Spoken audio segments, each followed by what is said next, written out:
about him being like all sorts of like weird racialized homophobic shit that they said about Mbappe and their chant as they were parading him with their trophy. And so for some people, that factors into it. I I'm very confused because for most people who might hold the position that Argentina is racist, they also know that Spain is a colonizing force that's also racist. So it's the battle of the races. But like this particular focus on Argentina in this conversation that Congresswoman Crockett had was very curious. Okay. I appreciate you. I mean, that sounds stupid, but okay. It's just online stuff, really and truly. Yeah, Argentina is just a hot new topic right now, so that's really what. And so a congressman decided in a meeting about the Smithsonian that you would finish your time. This is the person people are looking. That's that terminally online stuff though. Like if you're on Twitter, if you're on TikTok, you would see the talking points, and so now you have to keep up with what's in the zeitgeist, and that's currently in the zeitgeist.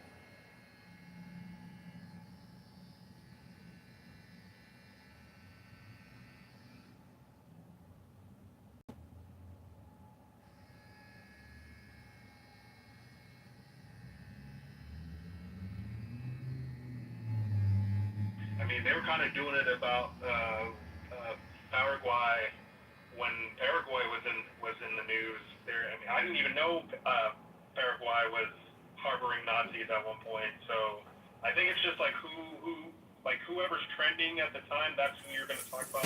That's who you're going to zero in on their history and then just put them under a microscope. But yeah, I don't like I said, I don't get the real commitment. I don't think Argentina versus Spain is a real. Is that possible? Most of Latin America don't fuck with Argentina. Look what they did. They committed a genocide with their Afro Latinos. So did Spain. Yeah, you're totally right. As a Puerto Rican, sir, I don't fuck with both of them.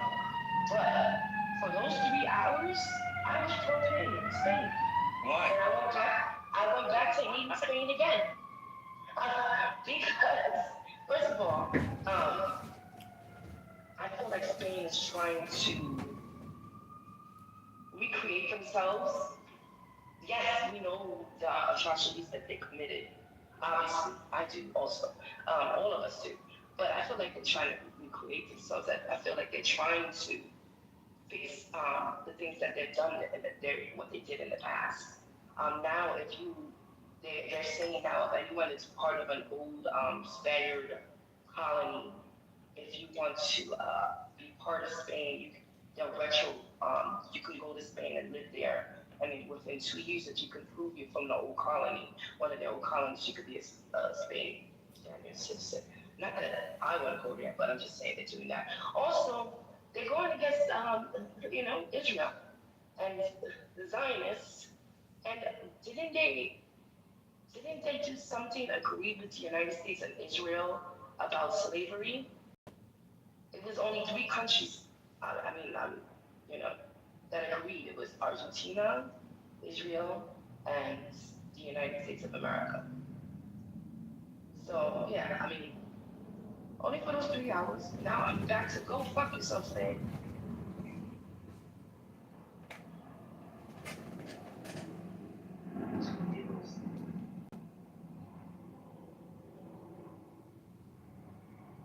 That what I'm trying to convey, all right?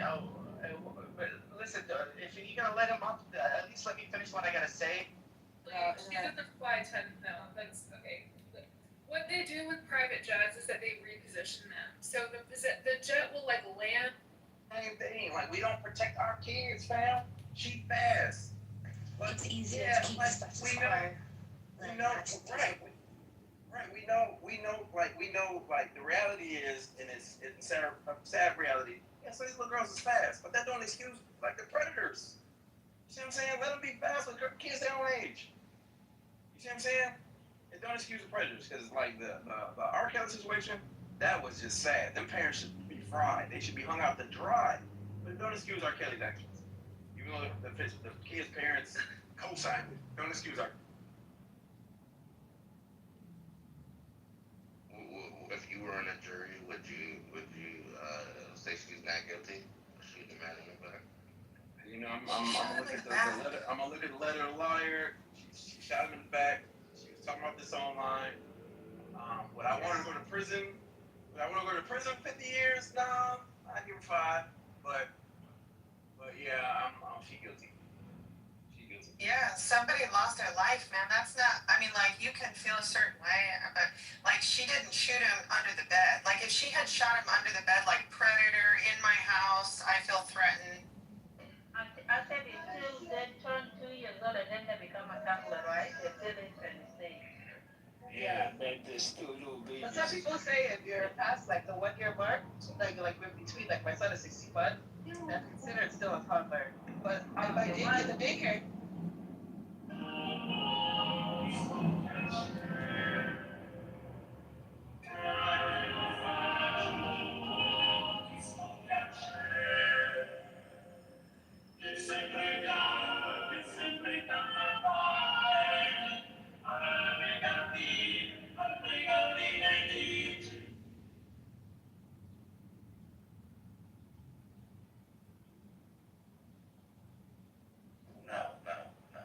It's just that when you're listing stuff, I mean, if you have more than 2 kids, I may have been at dinner with multiple kids the other day and named all of them except the one I was calling. Oh, how you know I'm listing a kid? How you know I'm listing a kid? But Adam's point was that people don't know Antarctica in particular, which was the third one she said. Anyway. Jacob, take a shower. Jacob looks like a dirty boy. Probably smells like shit. His fingernails probably dirty. Ooh, Jacob smells like a shit.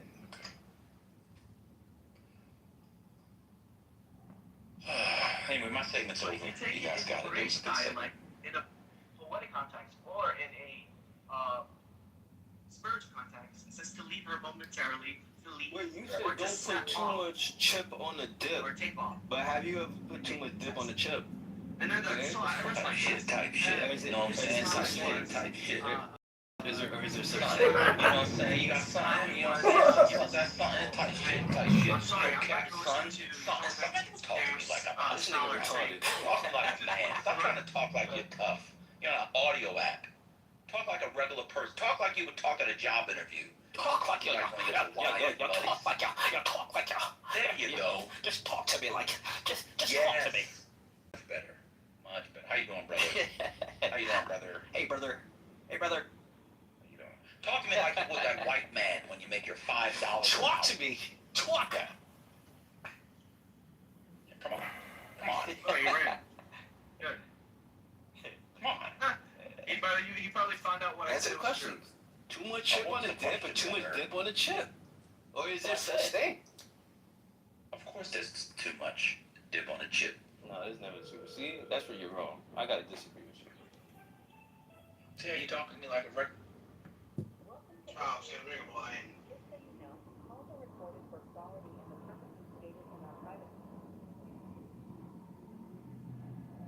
Para español, oprima el ocho. And that's not gonna happen because every time that's happened in the What's the past, issue you're calling the about? Jews have been fucking persecuted and fucking wiped out. It's just not gonna. High-speed internet? I used the number you are calling from and found an internet account. Is that the account you are calling about? No. So I can help you. What's the account number or phone number on the account? There is none. That's fine. No problem.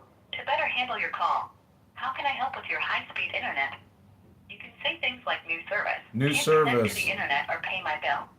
New service.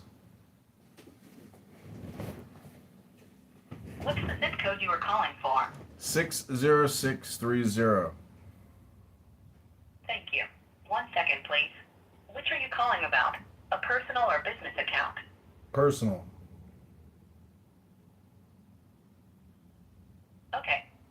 1 minute. Please wait. One moment, please, while I handle your request.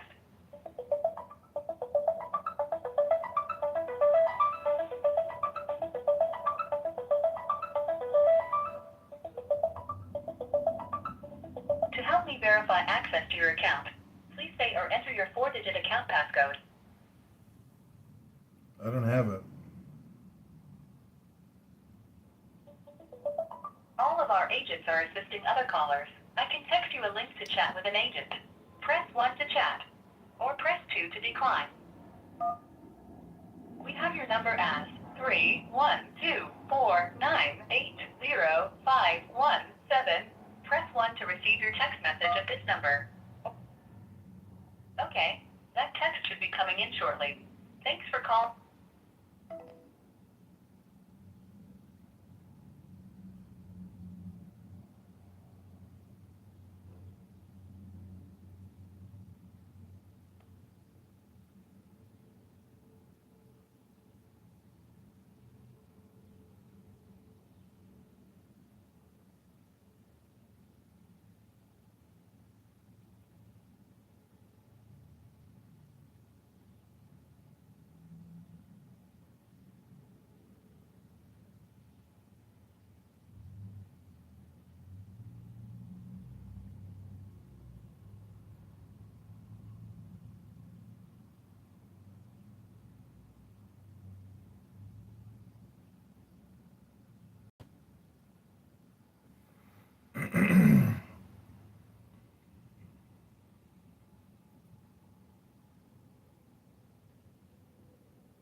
Get the right to walk away with the pig or not? The pig is like, I just. Hamas attacked Israel on October 7. Israel fought back. Israel won. Matrix. I said I think it was good, yeah, it's like if the Muslims attack us, can we I kill think them? that you are in the Matrix. Rich, you're in the Matrix or so. The only issue I have with the two-state shit is legitimizing Well, we just a problem to let somebody else talk. What the fuck? if Hamas is still in power. Voice. Okay, you're in the Matrix. Rich, it is you. It is you Yeah, you're that in the are in Matrix. the Matrix. Are you in fucking love with your voice or what? Let somebody else fucking talk. You are in the Matrix. Go ahead, Shuki. Yeah, but you are too. No, Rich, no. we can't hear you. Rich, we can't. Oh, I thought it was Shuki, sorry. No, can you hear me now, Rolf, or no? Yeah, I can hear you. So I think the only my sentence or not? Oh my god, you went in the Matrix and I went in the Matrix. No. Let's check it. Let's do Yeah, this. go Let's do ahead. this. Check it, finish your sentence, then Rich, you can continue after. Okay, sorry. The thing of it is, on October 7, a war started. A war that not Israel started, the Palestinians started. Israel retaliate, respond, call it however the fuck you want. She won. The land belongs now to Israel, meaning the so-called Palestinians, what you pronounce, lost. The land also. And if you don't remember that, then let me remind you. Between 1948 to 1967, the Gaza was belonged to Egypt. In 1967, the Six-Day War, Israel won. Israel took over the Gaza. Between 1948 to 1967, Egypt did not declare Gaza as a Palestinian state. Egypt did not declare Gaza as a Palestinian land. It was Egyptian land. Then tell me why anybody on this earth supposed to declare that now it's a Palestinian state or Palestinian land, for that matter.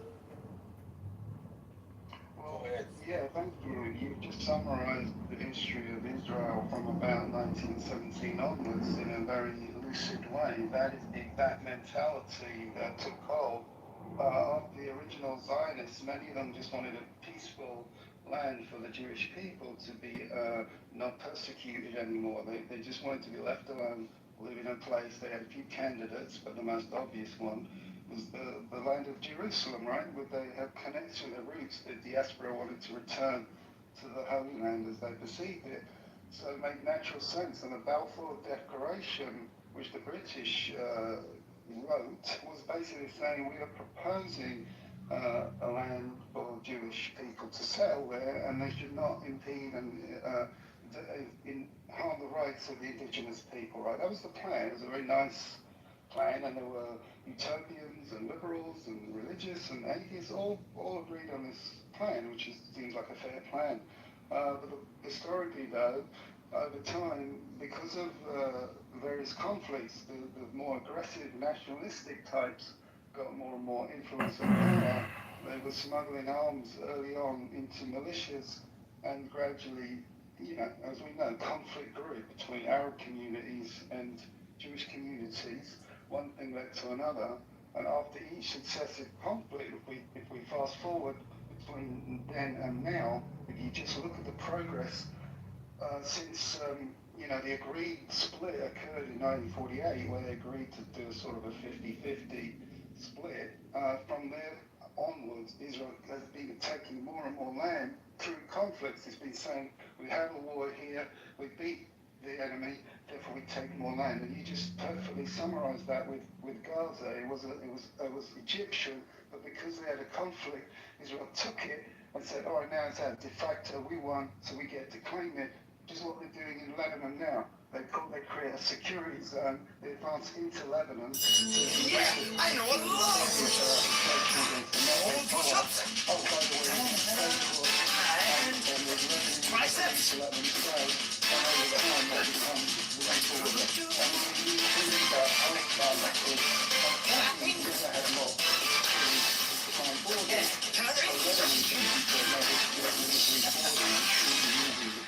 What about something a little bit more difficult? One arm push-up.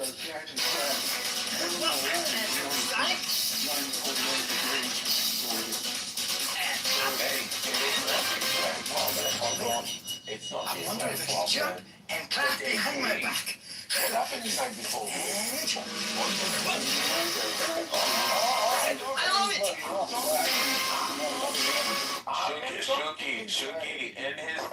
Shuki, in his defense, we agreed to have like a mutual conversation. Like, not like time, like, you be quiet, I be quiet.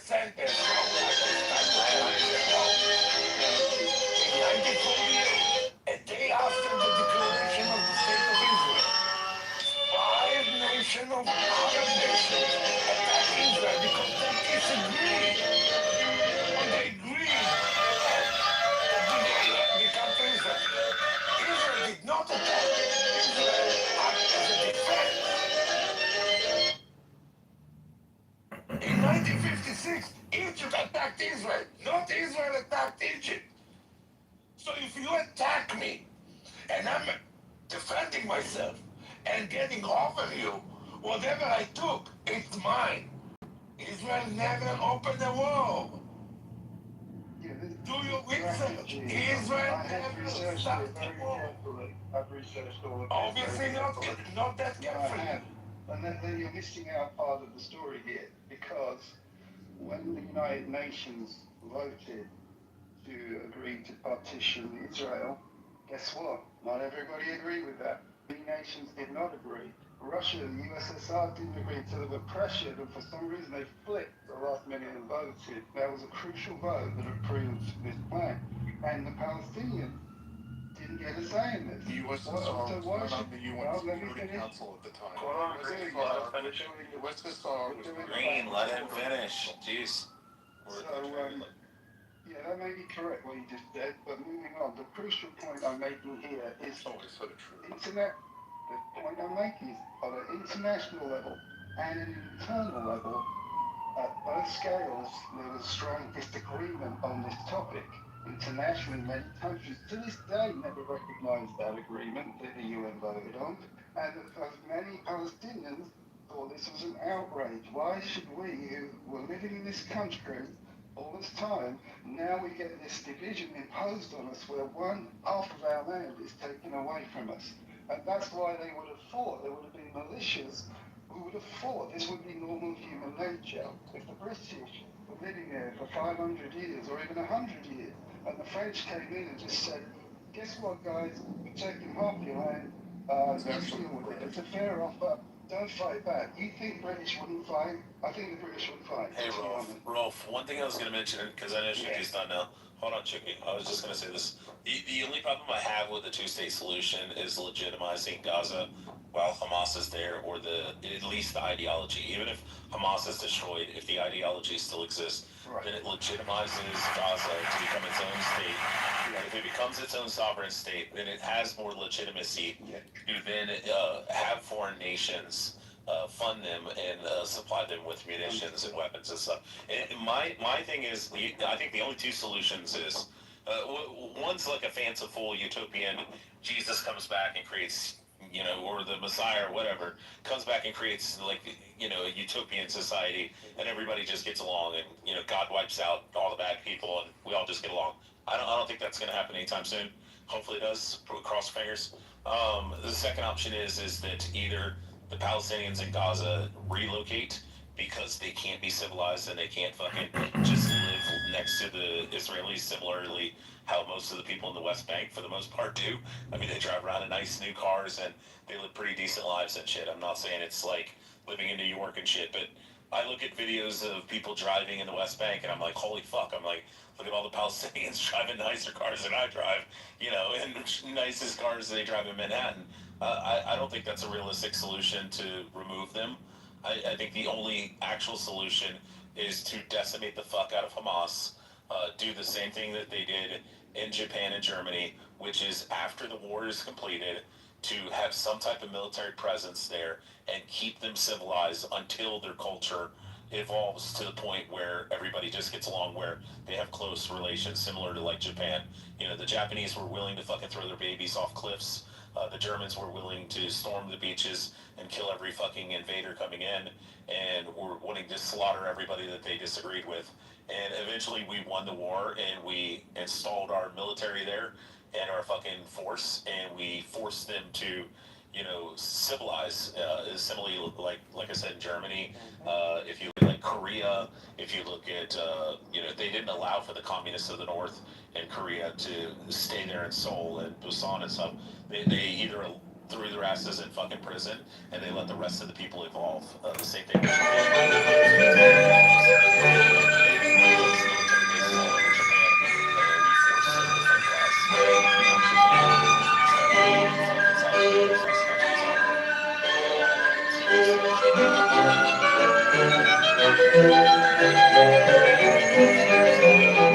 That's why I try to tell the Iranians, you can't just get rid of the IRGC, because if the ideology still exists, and even if it's 10-20% of the population, if they end up taking over of the submissive 80%, they will eventually just build a new fucking IRGC. And the same thing is going to end up happening with Trump and Iran, hopefully, is that somebody in the brass is going to do just like they did in Venezuela when they removed Maduro. The vice president steps up and says, fuck you, America. You stole our president. We're going to engage with war with you, and we're not going to play ball. And eventually they told her, hey, we're going to come and capture you with Delta Force, and we're going to bring you to New York City and put you in a fucking cage for the rest of your life. And then she turned around and went, okay. And the same thing's happening in Cuba with Raul Castro. Raul's still running the country, even though I can't remember the other guy's name that's actually the president. But Raul sits down in a little compound and instructs him what to do. And now Raul's coming around and saying, hey, we're going to stop all this fuckery, and we're going to, let's talk, let's let foreign investment come in, because we're sick and tired of all the rolling brownouts and blackouts, and there's no oil and gas, and our country is literally going to starve to death. And you're going to have to do the same thing with Iran, Cuba, and you're going to have to do the same thing with Hamas, is you have to destroy that fucking military or the ideology, and the way you do that is to plant your fucking foot there for the next fucking 50 years, just like you did with Canada. And I think that's the only realistic solution, and unfortunately there is going to be a lot of women and children who are going to die. Like I said with Iran, somebody's going to step up from the top brass that's still there, and they're going to say, hey, I want to become the new Ayatollah. You're still going to have the IRGC, you're still going to have that authoritarian fucking group in power, but you're going to have somebody like Saddam who functioned as a fucking, puppet for the United States all that time until he started gassing the Kurds, and he switched over from the US petrodollar to the euro in 98, and when Saddam got out of line, we fucking took him out. And I mean, unfortunately, that's what's going to happen. You're going to have the same thing in Iran. Somebody's going to have to step up, become the new Ayatollah, become a multi-billionaire. It's totally fine with me. He can become the new Shah if he wants. We don't care. As long as he's willing to not fucking launch rockets around the world and start terrorist proxy groups trying to kill everybody. And I think that's what's going to happen in fucking Gaza eventually, is they're going to decimate all the people that agree with Hamas. And unfortunately, if the statistics are wrong and it's 76%, I don't want to see 76% of the people die.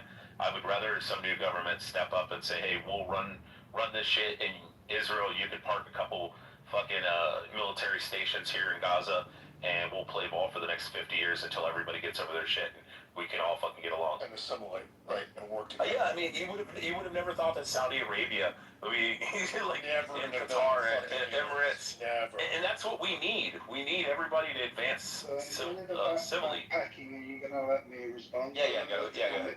Okay. Great points out. So, just to be clear, one of the last things you appear to have said was you're going to be fine if 76% of Gazan civilians are killed. Oh, no, I said I hope not. I said, but from the studies that have been conducted on the ideological outview of the people in Gaza, 76% of them support Hamas. That's the biggest problem that we have. Okay, so just clear, you're not sure what to do about people who have an ideology, right? You don't want to be... Oh, no, I have a solution, which is, like I said, to park a couple military bases there in fucking Gaza and rule them with an authoritarian fucking hand for the next 50 years like we did in Japan and Germany. Same thing we did in Germany and Japan. By Israel with a wall around them, completely monitored and policed by Israel, constantly 24 hours, all of their... No, I'm talking about IDF soldiers. How could it need more? No, Rolf, you're misunderstanding what I'm saying. I'm actually going more extreme. Rolf, I'm actually going, real quick, I'm going more extreme than what you're actually characterizing me. Yes, I want IDF soldiers like we do in fucking Germany for the first fucking 20, 30 years. Where we had military bases all over the place. We did not have U.S. troops patrolling the streets in Germany. I was there. You had U.S. bases. You were there in the 40s and 50s? Right. No, you said 30 years after the war, which brings us into the 70s. Yeah. I was in Germany in the 70s. We didn't have military outposts. We didn't have military outposts. We didn't have military bases. We didn't enforce with a heavy hand that the Germans had to stay in line and couldn't build back the Nazi ideology. No, there was no oppression. There was no policing. The U.S. bases, it was divided up into UK and U.S. zones. I visited the U.S. zone many times, and they were very integrated in the community. Yes, I had lots of friends, I had lots of family members that were in Germany during the 60s and 70s, family members, like great uncles and stuff. I had great uncles that were there in the 60s and 70s, and they ran military outposts, and they ran fucking border checkpoints. I never saw a single one armed anywhere. They were just hanging out. Yeah, they all had rifles. They all had rifles in the outposts and stuff like that. Yeah, in their outposts, but not on the streets. Yeah, I know. I'm saying that it has to be more. Rolf, I'm trying to explain to you. It has to be more extreme. Hold on, Shuki. I agree. It has to be. Because Germans They're Muslim trying terrorists. to murder American soldiers on the street, as opposed to Palestinians that trying to murder Israeli soldiers on the street. Okay, I've got 5 more That's what I'm minutes trying and to I get want to at, wrap because up. the ideology is so much worse. I've got 5 more minutes and I want to wrap up. No, they are not I've got barbarians. 5 more minutes. It's the Muslims. They are European and they are not barbarians. It's the Muslims. Stop being in the So, No, Rolf, I agree that the Muslim ideology is worse than the Nazi ideology, and I think that we are going to have a police state in Gaza until eventually they fucking chill out. Right. And if we have to remove all the fucking Hamas members and put IDF soldiers on every fucking street corner in Gaza for the next 30 years, I'm fine with that. And if the people that want to fuck around, they can find out and they'll get shot. You keep talking over me, that's fine. The Israeli I agree that your characterization. far worse. Ideologically, I'm than far worse than your the Israeli characterization. culture, that psychotic maniac. I agree that my position is worse than what you're trying to characterize. You're trying to say, oh, it's A. I'm trying to say, no, it's B, and B is actually worse. Like fucking stupid. You're going furthermore. Yes, he's like, oh my God, you're saying they should have military bases. I'm like, no. They should have IDF soldiers on every fucking street corner in Gaza for the next 30 years until the next generation comes along and goes, maybe we shouldn't fucking fight. Maybe we should just like buy Mercedes and BMWs and like eat fucking shawarma and hummus like all the people in the West Bank. Like, we should just chill the fuck out. I agree with a police state for the next 30 years. And he's like, but they didn't do that in Germany. And I'm like, yeah, but the Muslim ideology is worse than the fucking Nazi ideology. And it's worse than the fucking Japanese, because when we dethrone their fucking emperor, then they all chilled the fuck out. Like, ooh, we dropped 2 atomic bombs, they chilled the fuck out. And we stationed fucking military bases all over their country, and now they're our closest allies. And now they don't fucking cause any problems. And that's what we gotta do in Gaza. Yeah, right. This is what we did to Japan. Twice. Then they chilled out, Rolf. Unfortunately, Gaza's America did in Berlin. They got Berlin on that. Yep. And can I just say something? In this case, you cannot do it because you have Pakistan. If you do that, Pakistan will do that to Israel. About the nukes or about the police state? They're both. No. The police state we can do. You know why, CJ? Why Israel can do that? Do you want to know the reason why we can? Because the United States... I know, CJ, I'm not screaming, I'm talking, I'm sitting outside smoking a cigarette. Listen, you fucking faggot. Shut your fucking revert fucking mouth. You're American. I know, listen here. So that's exactly my point, is that the United States has contingencies. If you go watch the Sean Ryan show, he was talking to a woman who's an expert in thermonuclear weapons. I know, shut your mouth. No one cares. No. Somebody mob me up so I can mute him. If you don't shut the fuck up. I know, you're gonna go to the audience. I will. And I'll just talk to the fucking rest of the room. I'm fine with that. The contingency is that Sean Ryan was asked, he asked the woman who's an expert. These move on to the audience. Move on to the audience. I'll talk to the rest. Take it easy. Okay. Yeah, so the contingency is that he asked her, he said, what if North Korea actually fires an intercontinental ballistic missile at the United States or one of our territories? And she said the automatic contingency is, I know he's got the RGC flag, it's crazy. But the automatic response is we have a contingency that they will fire 82 thermonuclear weapons at North Korea. And then Sean Ryan asked the woman who's an expert on ICBMs, he said, how many nukes would it take to wipe out the entire country of North Korea? She's plainly responded, just very simply, 82. And that's what will happen to Pakistan. If it takes 140 fucking nukes to take Pakistan out, that's already targeted. That's already fucking set up for any contingency. Pakistan fires 1 nuke, we fire 130 fucking nukes, and the entire country's gone. Every square inch of Pakistan will no longer fucking exist. The United States already has these contingencies set up for the president. They come in, they say, Mr. President, Pakistan just fired a nuke at fucking Israel or India, and the president says, okay, let's do the contingency. He turns the fucking key, puts in his code, does his voice, whatever, thumbprint, finger, fucking whatever, and then 130, say, nukes will instantly shoot at fucking Pakistan, and the entire country's gone. Every single solitary Pakistani in Pakistan is turned into fucking subatomic particles. That's what you're talking about, CJ. That's why Pakistan will never use nukes. Bring his faggot ass back. So, in other words, it's kind of like when Come on, David faggot. Spade. Come on, faggot. Yeah, Come on. Come on, I'll get him up. I'll get him up. I got him. It's not. Yeah, Greenville. Bitch. It's not mutual destruction like these people want to make it sound. No, it's not Only with China, and Russia. And if we eviscerate fucking Pakistan off the face of the earth, guess what China and Russia is probably not going to do? They're not going to do anything because we got another fucking 300 nukes pointed at Russia and another 300 nukes pointed at fucking China. And they know that if we wipe Pakistan off the face of the earth, then they attack us like all these fucking retards think. We're going to wipe them off the face of the earth too. And then they're going to wipe us off the face of the earth. What do you think? We should. We What showed do you with think our that fucking Israel has? What do you yeah, think we Israel showed has? with our fucking shoulder-fired fucking surface-to-air missile systems. We've already shot down their hypersonic missiles, the Russians in fucking Ukraine. We gave them our shoulder-fired fucking rocket systems and shot down like 6 of their fucking hypersonic missiles. So you don't think fucking Russia's a paper tiger? You're fucking crazy. The other question I have Exactly like Iran. I'm sorry. Iran, and what Iran did, Iran also was playing like she's a tiger.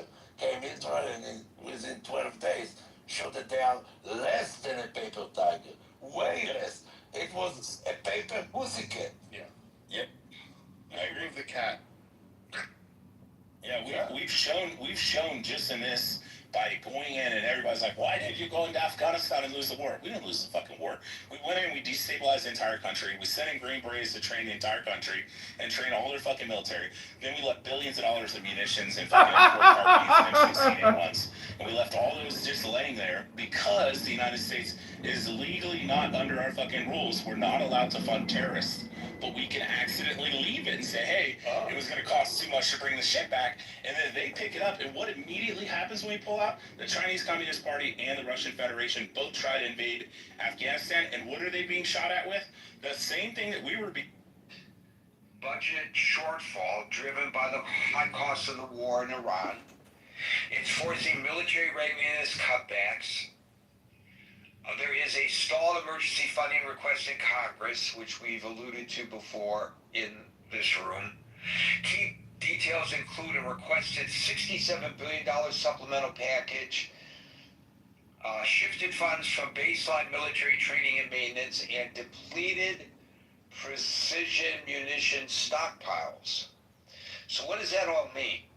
Those are words. Is that a word salad, or does that actually make sense, Gary? Well, let me break it down a little bit. There is an immediate cash crunch, according to the Washington Post. Critical military operational accounts are set to run dry within weeks. There is a readiness impact to all of this. According to the Post, the military has canceled training exercises and delayed base upkeep to pay for ongoing combat operations.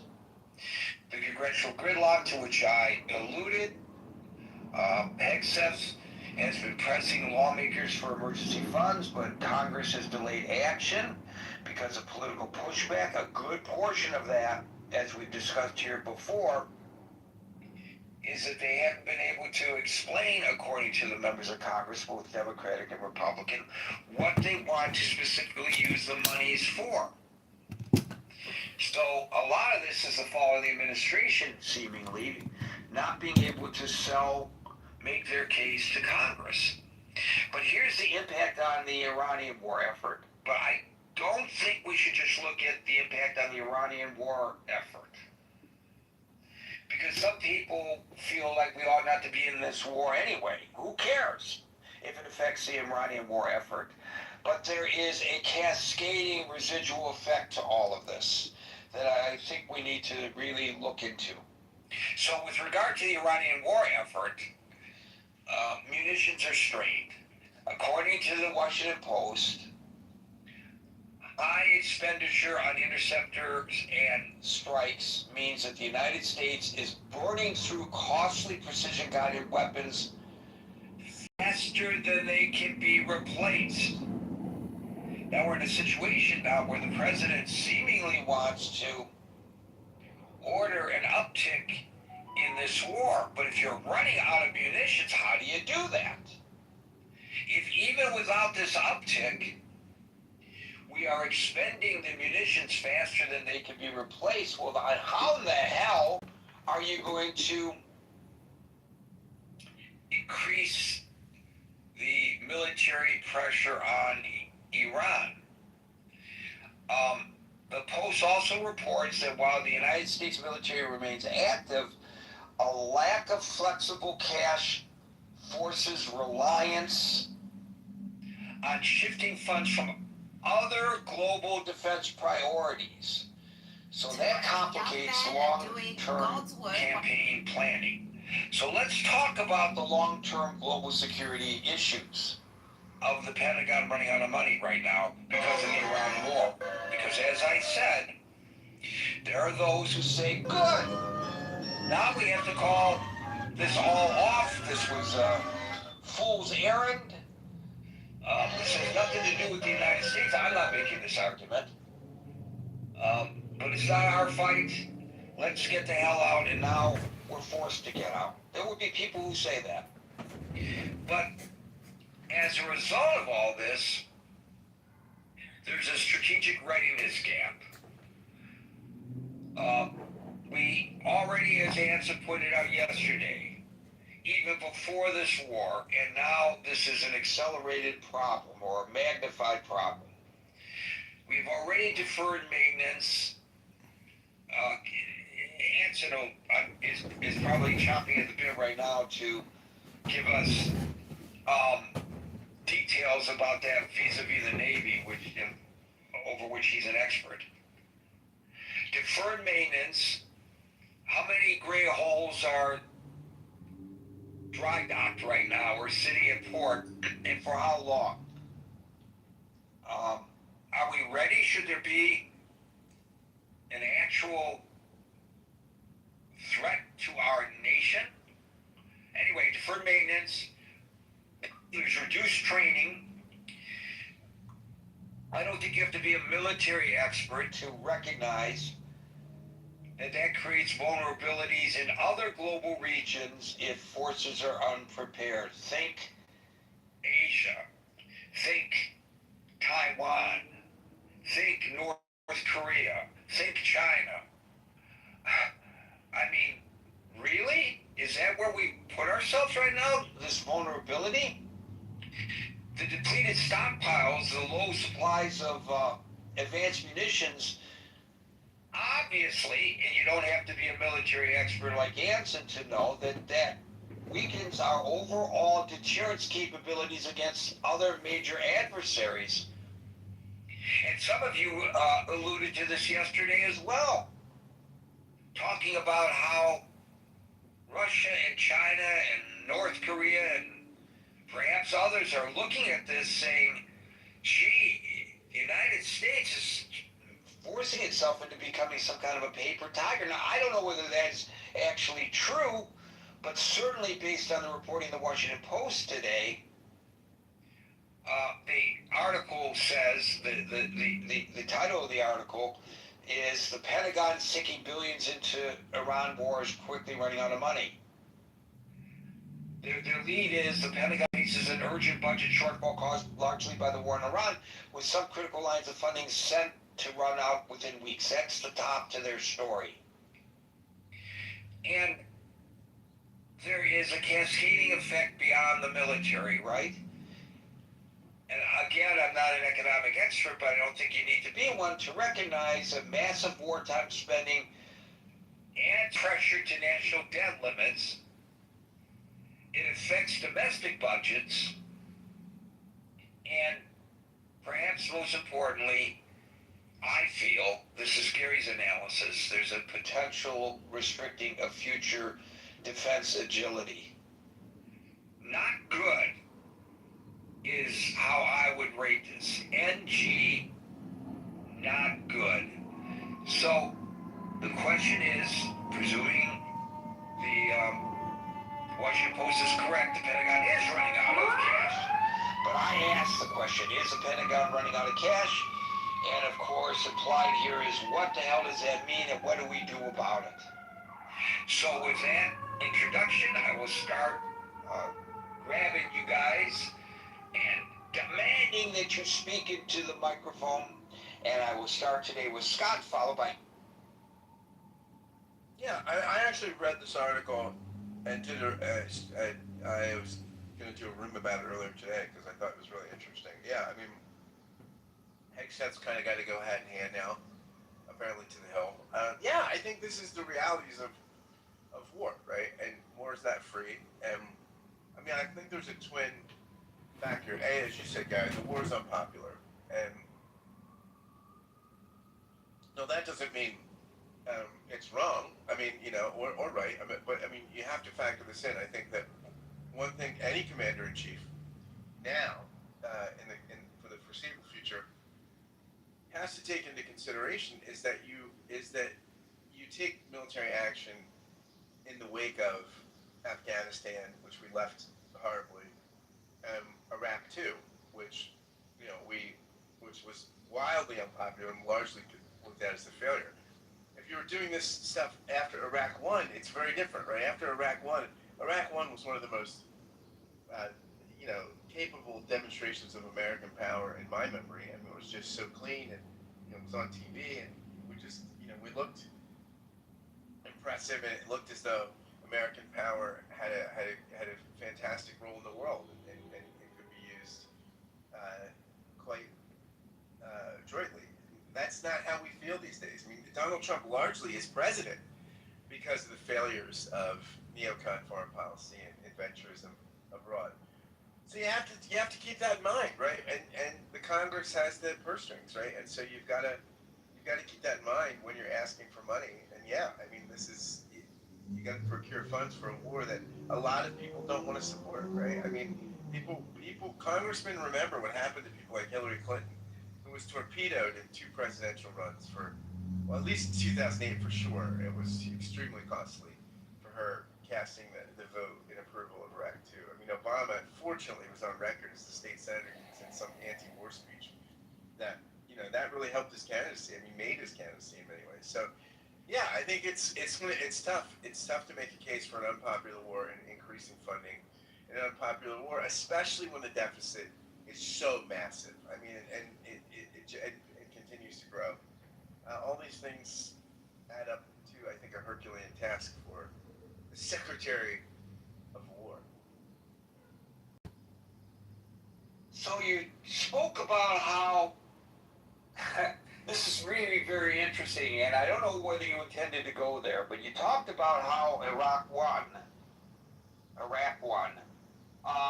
how we saw it play out on our television screens in actual real time, and we understood what was going on, because Peter Barnett and Bernard Shaw were standing there in Baghdad while the bombs were flowing, shock and awe, explaining to us exactly what was happening. I guess that was was that the first Iraq War when that happened? I think so, right? It's what put CNN on the map. Now, CNN is not the same news organization it was then. To its detriment, I believe. They used to go and cover the stories. Now they sit around and talk about the stories. It's a completely different dynamic than it was even when I was working at CNN Radio. We covered stories back then. We didn't sit around blah, blah, blah, blahing about the stories. So, we don't have that kind of transparency here. We don't have reporters on platforms overlooking the Strait of Hormuz telling us whether there are ships going by or not, showing us with their cameras whether there are ships going by. So we rely on pronouncements by the administration and counter pronouncements by the Iranians. And I gotta tell you, when it comes to the veracity of all this, Scott, And there's a lot of bullshit coming out of the mouths of the propagandists in Tehran on that particular issue. They've been more spot on than our president has been. We pointed that out yesterday. How the White House said, hang on, don't worry about the high fuel costs because they will plummet as soon as we open the Strait of Hormuz. But at the same time, the president is saying the Strait of Hormuz is open. And both of those messagings come out of the White House. The former White House spokesperson, an official statement.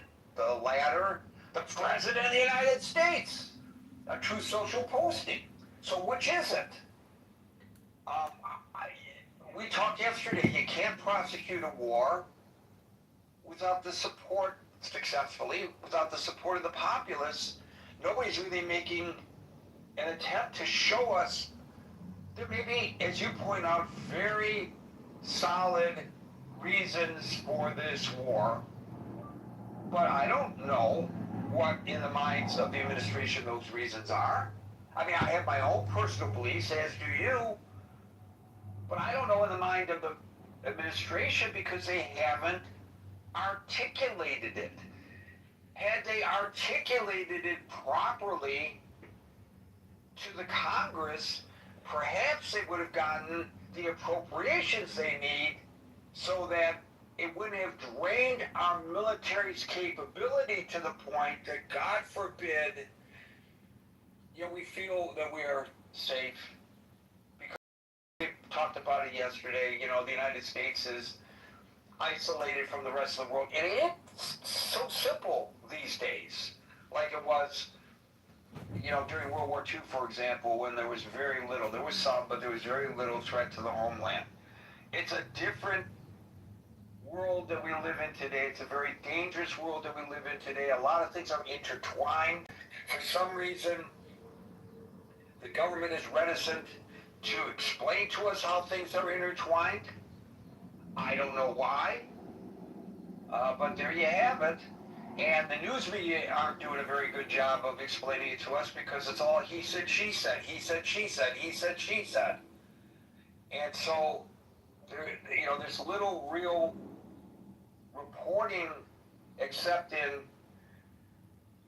specific news organizations that focus on that, but in the areas where the general public goes for their information, there's very little credible information that's being really fed to the American people. It's there if you want to look for it, but you gotta look for it. It's not being spoon-fed to us, and we are lazy. We want it all spoon-fed to us. So, I don't know why. I mean, I'm not saying it wouldn't be dangerous, but what CNN did during the Gulf War was dangerous too. And I know you can't set up a platform on the Iranian side of the Gulf, of the Strait, but you certainly can in Oman.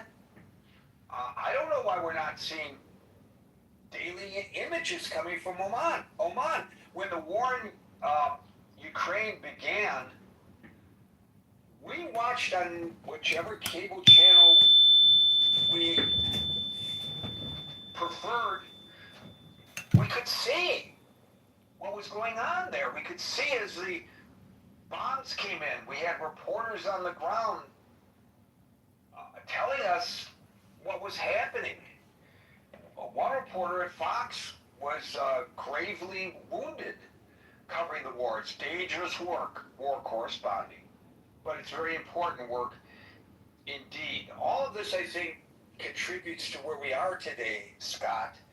A populace and a Congress that just can't, as much as maybe some want to be supportive, they just can't be supportive. And now, as a result of that, we're running out of money to run the military. And as I said in my opening remarks, my concern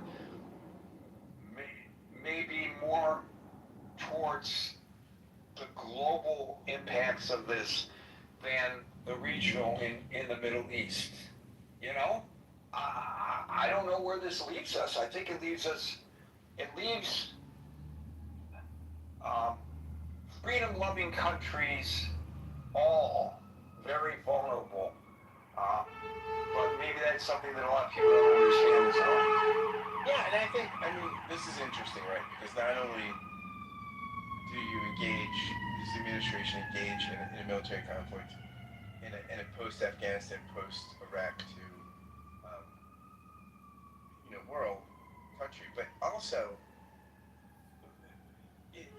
it's in an age. I mean, there's a skepticism about international institutions. It's one of the reasons I think Trump got elected, and also he's damaged the relationships further with those institutions, right? So, I mean, it's tough because we also have to go it alone, right? Which increases the cost of these kinds of endeavors, right? So yeah, I mean, it's a big matzo ball game.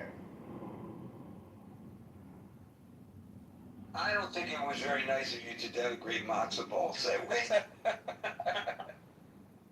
I'm a big supporter of matzo balls. Thank you, Scott. We'll go to Anson, who I'm really interested in hearing from today, especially, followed by Amy. Well, first of all, it's been almost 40 years since I was in the Pentagon, which was my last duty station. So I'm not an expert on any of this kind of stuff now. Is the Pentagon running out of cash? I doubt it. If you've got a carrier battle group that's just in the United States and conducting training and goes to sea periodically, but you've got the personnel, whether they're in the Gulf or whether they're sitting in Norfolk, you're still going to have the cost of the force, the cost of doing maintenance, et cetera, et cetera. So the reason the war is draining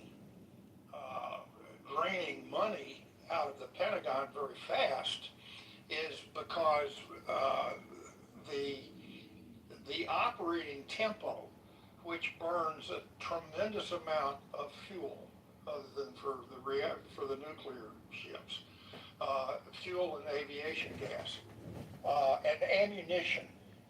Now, we've been drawing down on our precision-guided missiles ever since the beginning of the war in February.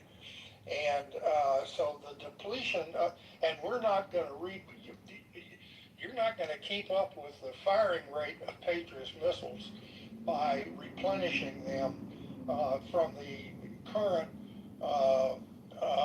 industrial chain that produces Patriot missiles. You're going to run out, at some point you'll run out of Patriot missiles. And THAAD, the high altitude, the THAAD missiles, those things that cost multiple millions of dollars for one bullet against one missile, and you have to fire multiple bullets to knock down even an Iranian ballistic missile. So the burn rate for those things is very high, but the Pentagon can move some money around, but it's very difficult to do. It's very difficult to keep track of all these things. Imagine trying to keep track of close to $1 trillion a year. What was the budget for 26? 800, 900 billion dollars a year. How do you keep track of all that money? And it's hard to do.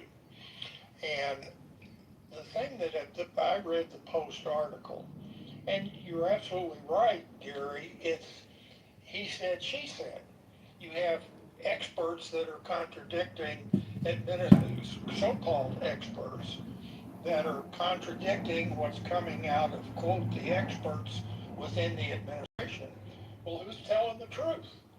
I can't tell. I can't figure it out when I read the Washington Post. I don't know who's telling the truth. I get the sense that a lot of the anti-administration experts are a lot of them are right out of the Biden administration. So of course they're going to be critical of the administration of another party. Where is ground truth? I don't have any idea. Now, go back to what we call Iraq War, which I call the First Gulf War. I think that was the title of it. And Iraq II, which was the invasion of Iraq. Remember, we did not invade Iraq during the First Gulf War. All we did was kick the Iraqis out of Kuwait. And there were a lot of warmongers that wanted to keep going all the way to Baghdad during the First Gulf War in the early 1990s. But very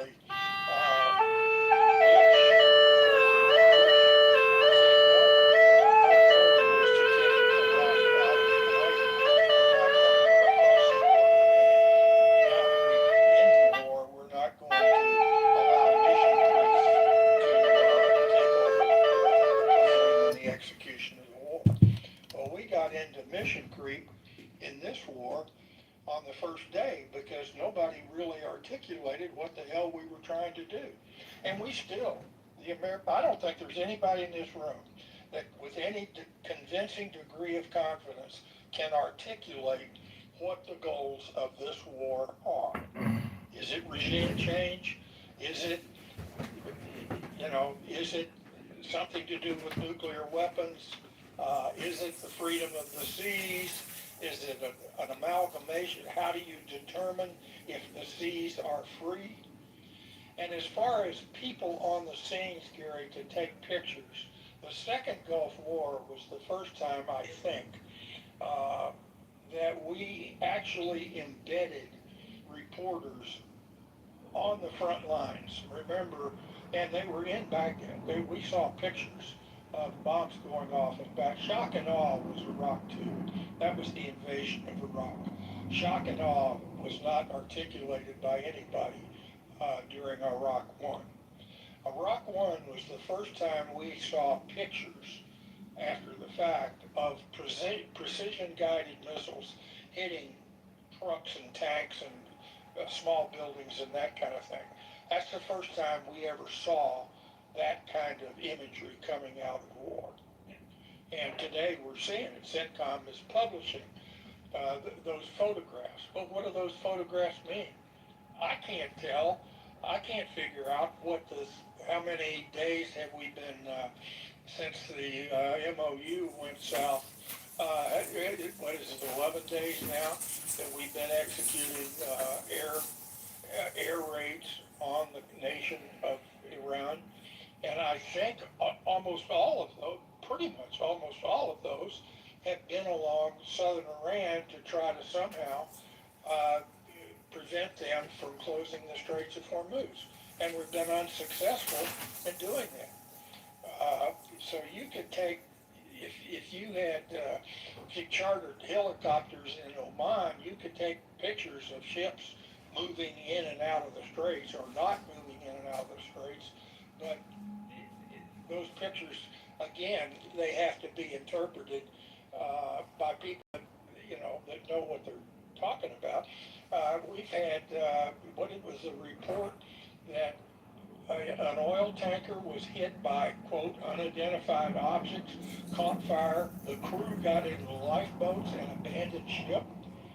And we haven't seen picture one of that, nor have I heard the United States acknowledge that in fact has happened. I don't know whether it has or not. I don't think any ships have been sunk. And I think a few fires have taken place on ships. But I don't know what the freedom of navigation looks like in the Straits of Hormuz right now. The other thing that was so astounding to me is the House is getting ready to go on a month-long vacation. Well, here we are needing cash in order to continue to conduct a limited war to some extent, and Congress is going on a month-long vacation. Is that not astounding? You know, and if you were going to go on a vacation, anybody in this room, let's say you were going to go on a you had a budget for a $10,000 vacation, and you planned your vacation, but then you kept changing where you were going to go and how long you were going to stay, and rather than a 2-week vacation to Europe, you decided you were going to go to Russia and you were going to go to China, and who knows what the budget was for the vacation. You're just, you're just spending money out of your trust fund or wherever it is.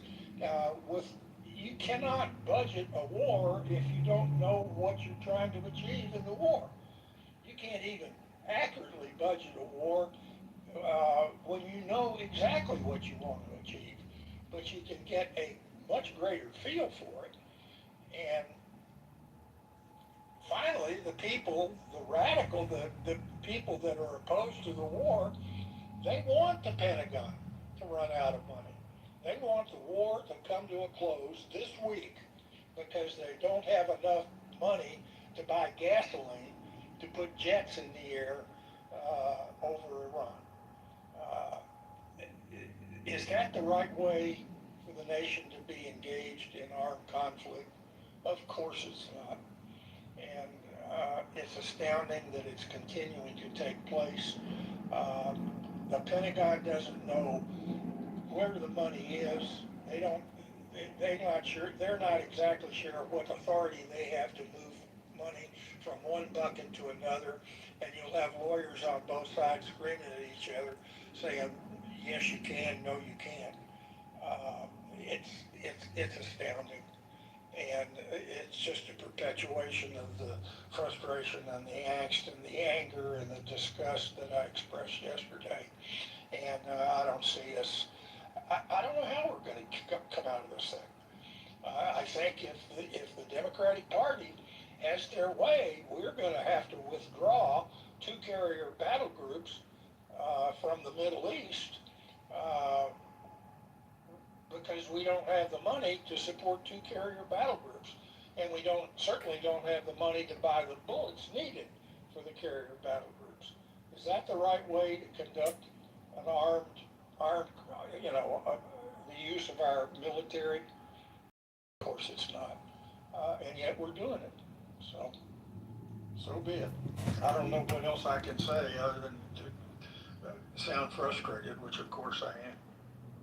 You know, even the sinking of the Lusitania, which led to World War I, there's one image that survived. It was water damaged, it's blurry, but there was this is 1915, ladies and gentlemen, a guy named Robert McCormick, who was a passenger to one of the submarines. I'm looking it up to remind me about all this. He took 5 photos with a pocket camera. 2 were taken on A deck just prior to the torpedo hit. The final 3 were snapped as the ship went down. Because he had to jump into the ocean, the film suffered severe saltwater damage. The surviving images are heavily distorted. But there are images.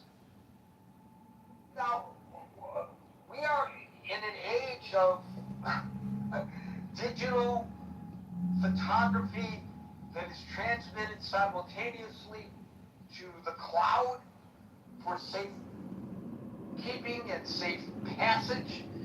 And yet, as you point out, supposedly the ship, people died, and the ship, that sailors in the water even, that had to be rescued, and we've got nothing on it. Nothing, zilch, nada. Today, in 2026, it's just astounding how little we really know about what's going on in an age of instant communications that the common man has access to, Hanson.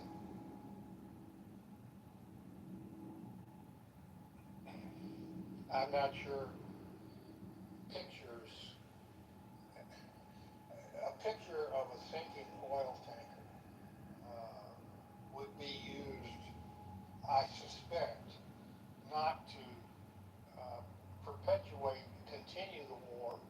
I think it would be used as an excuse to no longer to just get the hell out of there and let somebody else figure out how to enforce freedom of navigation in the Straits of Hormuz. What if we were able to get a picture of an Aegis class cruiser with sailors in lifeboats, and the bridge and the superstructure of that cruiser was engulfed in flames, and we don't know how many died, but you can bet that there would be hundreds that would be dead. Would that cause us to continue to prosecute the war, or would that reinforce? Let's get the hell out of there. Let's pull clear. We're not going to do anything. We're not going to execute any other military action anywhere near Iraq or in the Middle East. We're going to withdraw to the bastions of the United States and let somebody else worry about it. That's there are people that want to see us do that. I don't, but there are plenty of people that would love to see us do that. But at least we would know what's really going on. It's just, as you said, he said, she said, who do we believe?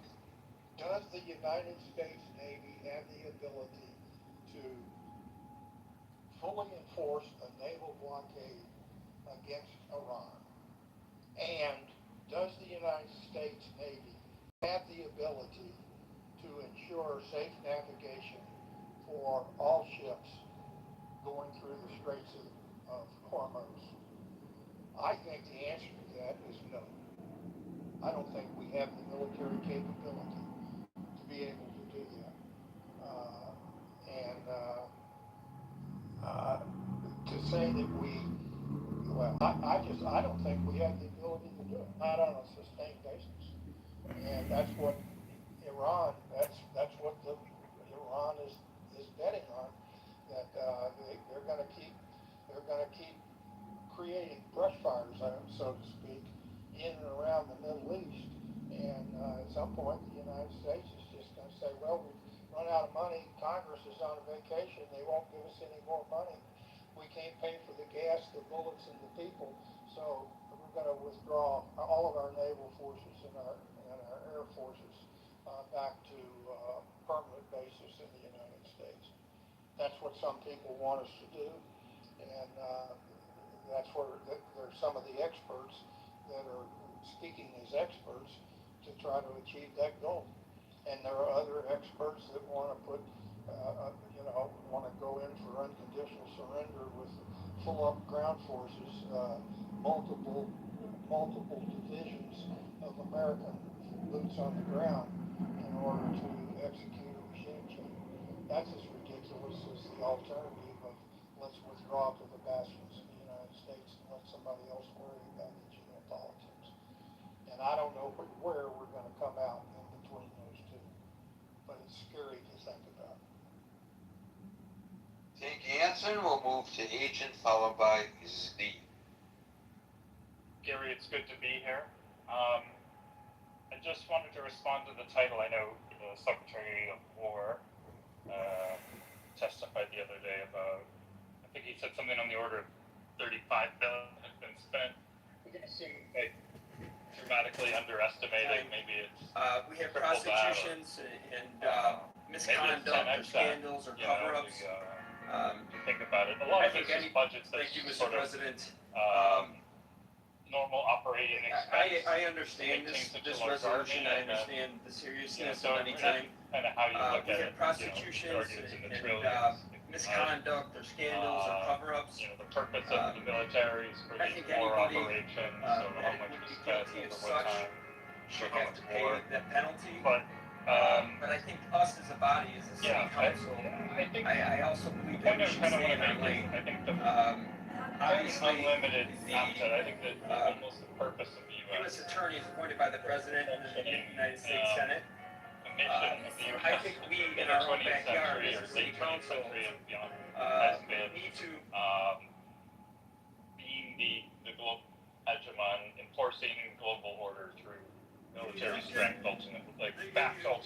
military strength. And so I don't think there is, in that sense, there is no like out of money thing. There's so many levers that can be pulled before the U.S. is completely out of all military Hey friends, Aaron Delmar here, your candidate for lieutenant governor. I'm here in downtown Chicago right now off of Belmont. I'm outside of Mothra Media. Mothra Media is the podcast studio for Adam Mockler. You may recognize it. Fellas, if you move Chicago does not. Political reports, the FBI director Kash Patel is headed those sorts to of things Russia. Come with me first. I'm really struggling, almost the premise of the title here, to think like, when has it really been that running out of money is the worst thing meaningfully shifted its priorities when it comes to war? I don't think that's. I think that's the I think money disappears when it needs to appear in order to keep the peace. I don't know. That's just how I see it. As far as someone was saying, what is the purpose?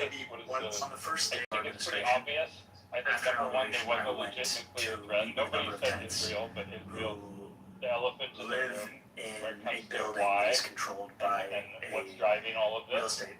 Organization. Who's being,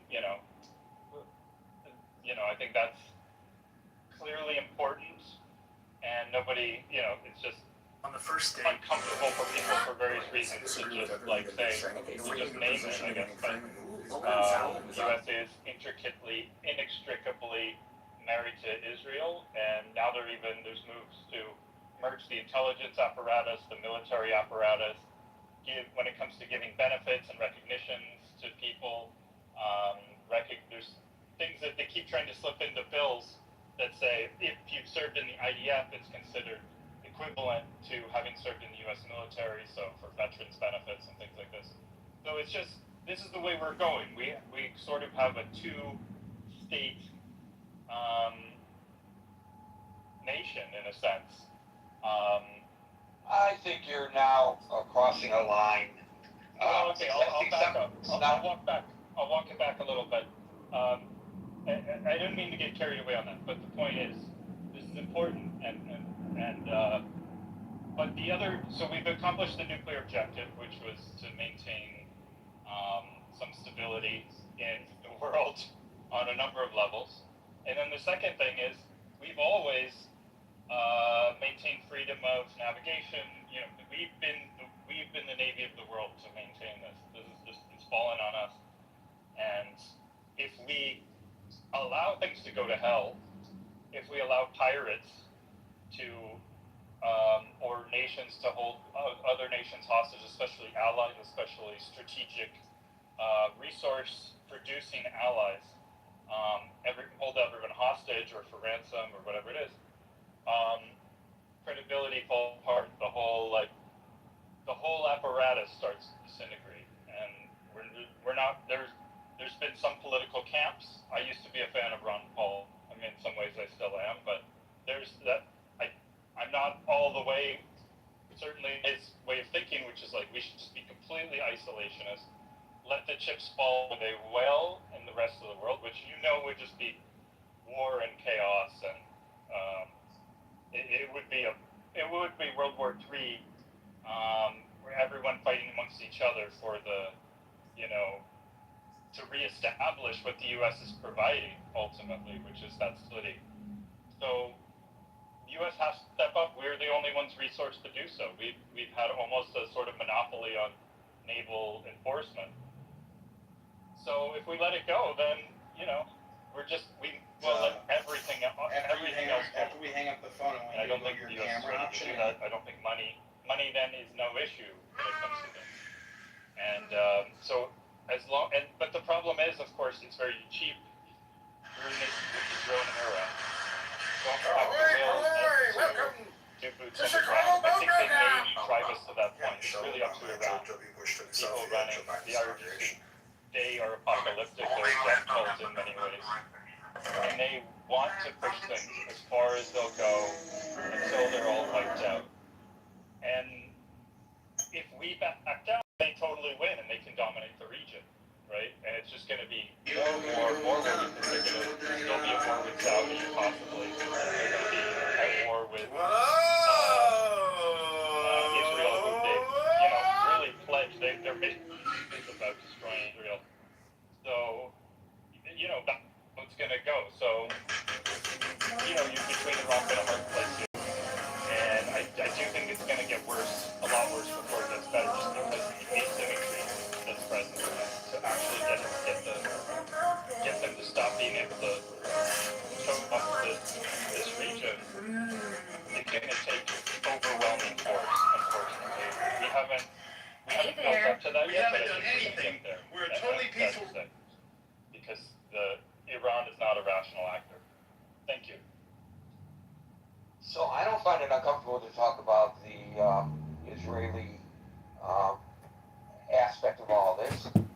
the Iranian government has two Satans in their crosshairs. The first one is Israel. The second one is the United States of America.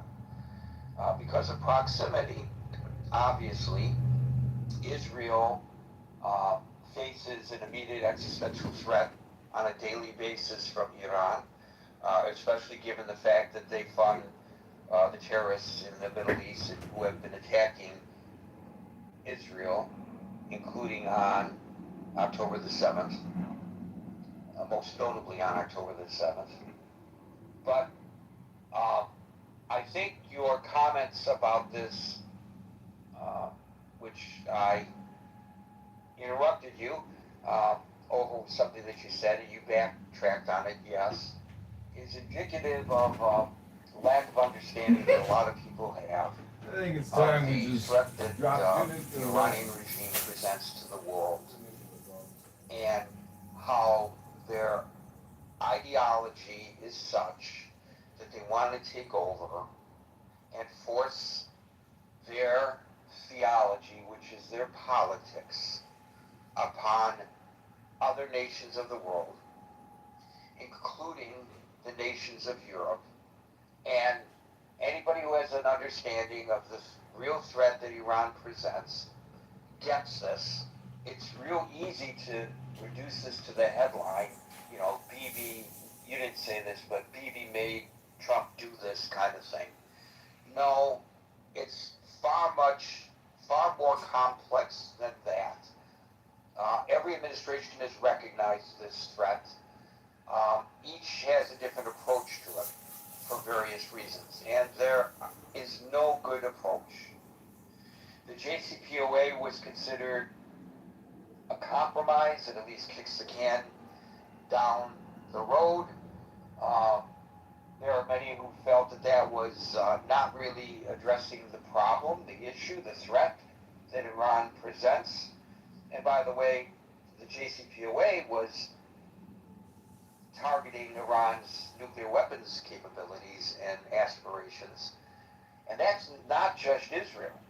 All of the Gulf states fear Iran. These are Arab nations now, which Iran is not, but the Arab nations fear a nuclear armed Iran almost as much as does Israel. So it's kind of almost a naive approach to the issue. Now, you mentioned bills in Congress to give American citizens who are IDF veterans benefits. There is one bill, not bills, one. And it was introduced by two members of Congress, both Republicans, one from Pennsylvania and one from Ohio, which aims to amend Title 38 of the United States Code. It would offer educational, it would not offer educational GI benefits, but it would extend specific active duty safeguards found that American service veterans enjoy for employment and reemployment rights under the Uniformed Services Employment and Reemployment Act. I'm reading this from the synopsis of, you can look it up, HR 8445, go to congress.gov, you'll read exactly what I'm reading. That are given to American citizens, would be given to American servicemen, would be given to American citizens who have served in the IDF. But so what? So two guys entered a bill, big deal. There's zero support for the bill in Congress. There are huge legislative hurdles. People introduce bills all the time that they know don't stand a snowball's chance in hell. And there's a lot of pushback against the bill. Nobody is taking it seriously. The leadership of the House, although they are Republicans and the House is controlled by Republicans, have not moved the bill forward. And so it's not even worth mentioning. I guess you can mention it by saying, yes, it is a fact that such a bill has been introduced, but to suggest that it's a serious attempt to extend and merge the IDF with the U.S. military. No, it's not an attempt to do that in the least. Even on the face of it, it would not merge anything. It would just extend certain benefits to Americans who fight for the IDF. By the way, personally, I would not support such legislation. If you want to go fight for the IDF, you can have dual citizenship and go fight for the IDF, and then whatever benefits you can gain through Israel's system, then you should gain from Israel's system. It has nothing to do with the United States, but it's not anything that stands any chance of passing. And I just want to minimize any impact your statement might have made, that might suggest to some people otherwise. Z followed by Ayan, or Ayan, or however you want to pronounce it. Ayan? Agent. Thank you. Z, you're up. Hey, thanks, Gary. Thanks to everybody who's spoken. Well, I don't know a lot about all this stuff because I never followed politics and I never really followed all the ins and the outs of how our government worked, whether it was in DC or down to the city-town level. But what I do have is some life experience and just, you see patterns happening and stuff like that. So, we're not legally or functionally bankrupt, but I believe that our country has been bankrupt prior to this. And the reason why I say that is because the U.S. does control its own currency and it can mint money to pay debts. And so somehow we're staying out of some kind of weird bankruptcy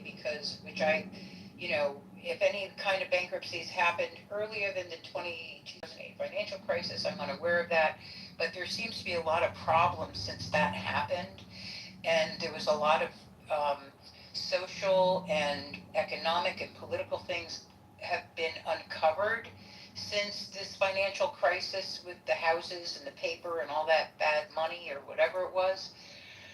So I think that our country has been in a financial crisis since at least 2008.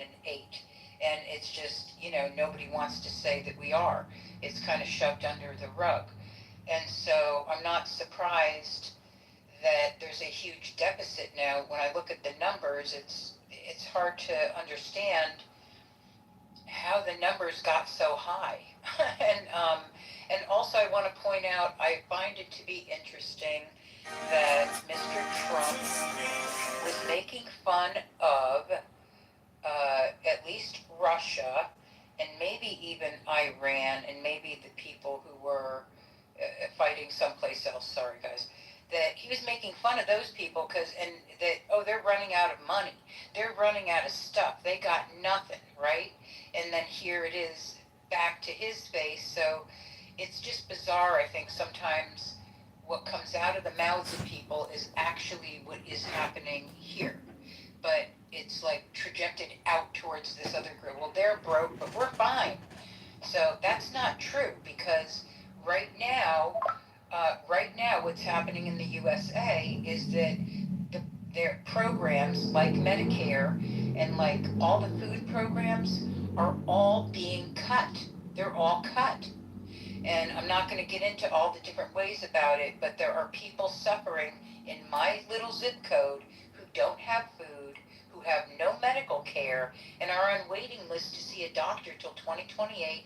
And the other one that was hysterical was, we can see you in 2030. We're going to make you an appointment. So you guys can go do the research on that if you want to. But so in terms of the bankruptcy of this country, and is the Pentagon running out of money? Absolutely. Who knows where all this money went? That's a lot of money just to run around and end up in funny little pockets someplace. I also was like, hey, I was born in 61, Vietnam.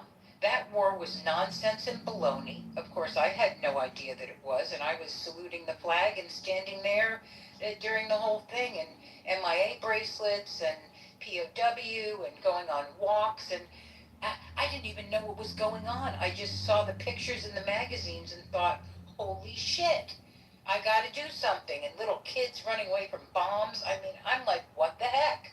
So that's like stuff that's been going on. So then I did ask the computer, I'm like, how long have we been at war? Well, what's going on with this country this country is warmongering everywhere. I don't know why, except that it seems like that in this country, in the United States, the people in Washington are so paranoid and scared about whatever they've been doing and their dirty things they've been doing all over the place that they're so paranoid and scared they got to go out and bomb everybody else. I know Steve laughing at me, and it's okay. I really appreciate you, and I've learned a lot from you. I am still kind of ignorant, and I'm learning. But the thing is, when I looked all this stuff up, there's a ton of wars, and if they're not called wars, they're called conflicts, they're called incursion. Like, I'm like, who came up with this? So that now, as long as you don't use the word war, you can call it the other names, and I just can't even read them all to you guys. It's like there's a ton of them, and I just wish that I wish what everybody wishes. I just do not believe that we humans should be fighting each other to the point of our own self-destruction, to the point where you've got people who work their asses off their whole life who now can't have food, and you've got kids who are watching and listening to everything the adults are doing. That's on in every land. This is what kids do, you know, and it just makes me incredibly sad, very angry that this is, you know, born into a world of war, and it's still going on. But I'm grateful that I live in a country that I can say these things, and that I can disagree with people, and that I can make reports if I have to. Even if it, you know, I am grateful for anybody who laid their life down for people here, and that's a lot of men and women. And that's the other part, is it kind of makes me want to cry, because it's like disrespecting people who already gave their life, and we just continue to loop in this bizarre kind of insane thing while people say they believe in God. This is hard for me, so I just wanted to say that and to say thanks, and I really do love all you guys, even if I disagree with you. I'm learning, and we're going to have disagreements anyhow, so thanks for having me up, and to everybody listening, I love you guys too, and thanks for participating and being here. And I'm done speaking. Thanks. Thank you, Z. Well, straight from the heart for sure. So Medicaid and SNAP, which used to be called food stamps. Food stamps, yeah. Yeah, they experienced unbelievable reductions from the One Big Beautiful Bill Act, and I would think that people who lost some of those benefits would question why that act would be called the One Big Beautiful Bill, because to them it certainly was not. It's the largest legislative cut to health care and food assistance programs in U.S. history. I cut $187 billion with a B from SNAP over a 10-year window. And there are restrictions to who can qualify now. You have to work or attempt to work or something like that. And there are income deductions and immigrant eligibility bans. And SNAP Ed was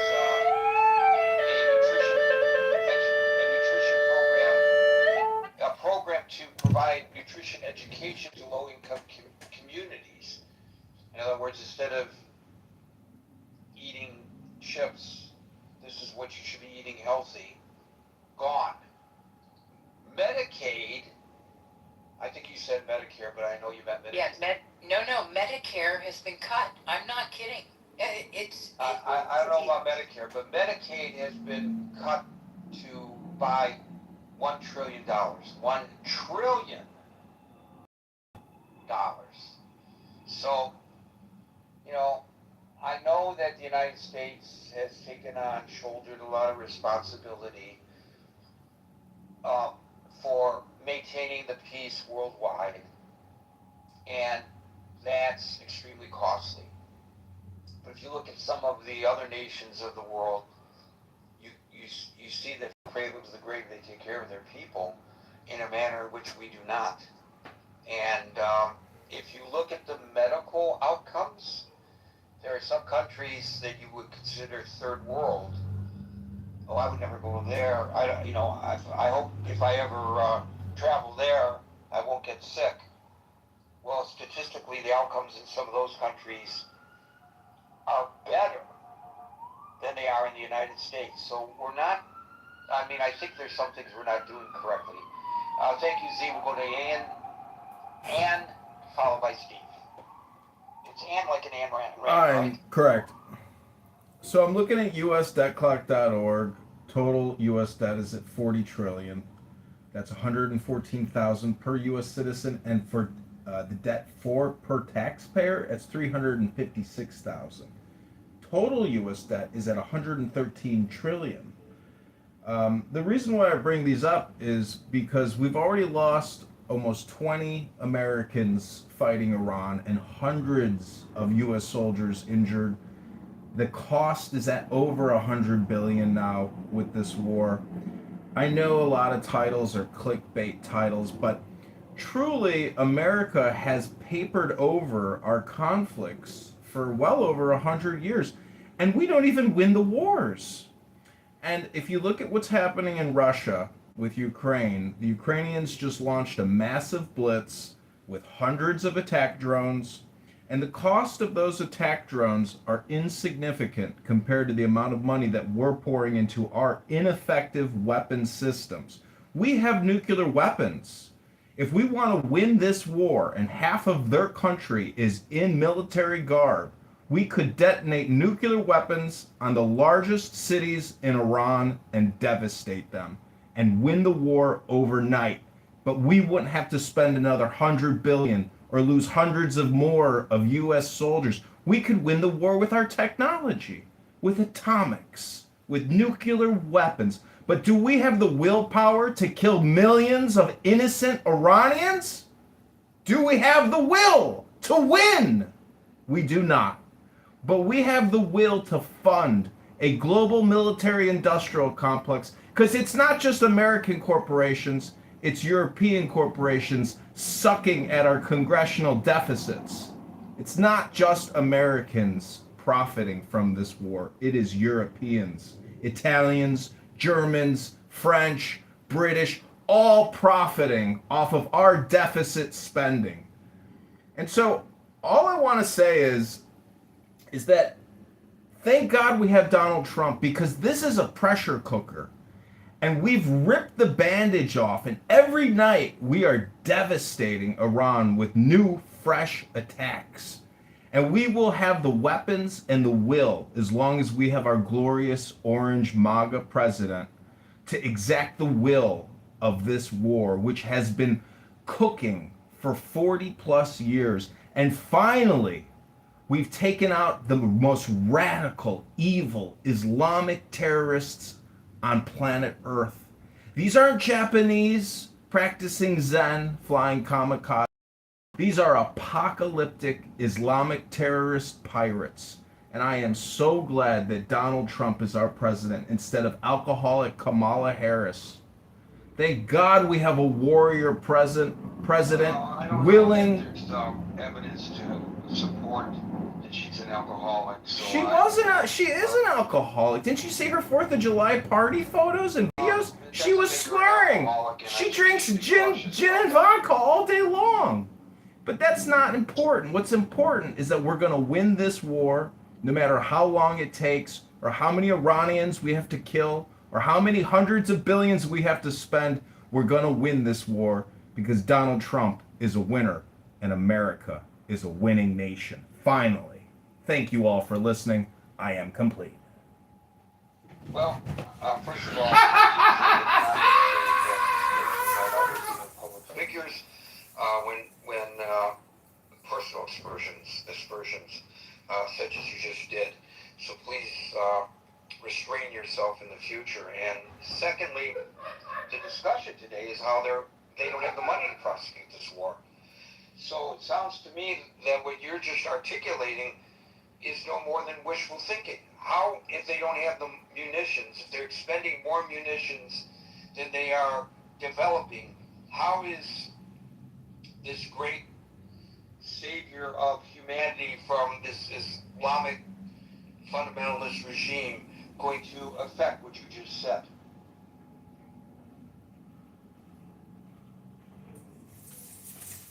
He's fired. I mean, I don't know if you guys just saw the whole. I don't think it's your turn. I don't think it's your know, turn. but did you guys see the interview with Pete But I Hegseth? think you have to wait your turn and. But did you guys watch the interview with Pete Hegseth? Did you watch And it? so there you go from the stage. I just told you it was not your Gary, turn. Gary. I don't know if you sound like you're an English-speaking individual. Gary, It was America. not your turn.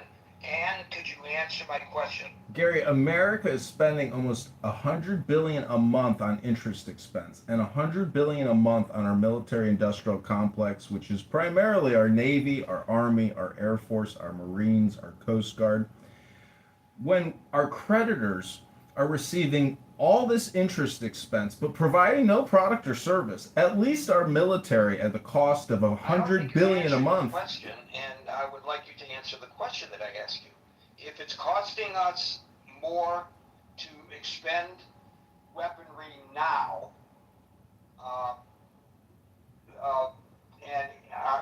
and I'm saying it's costing us more in terms of materiel because we can't replace it.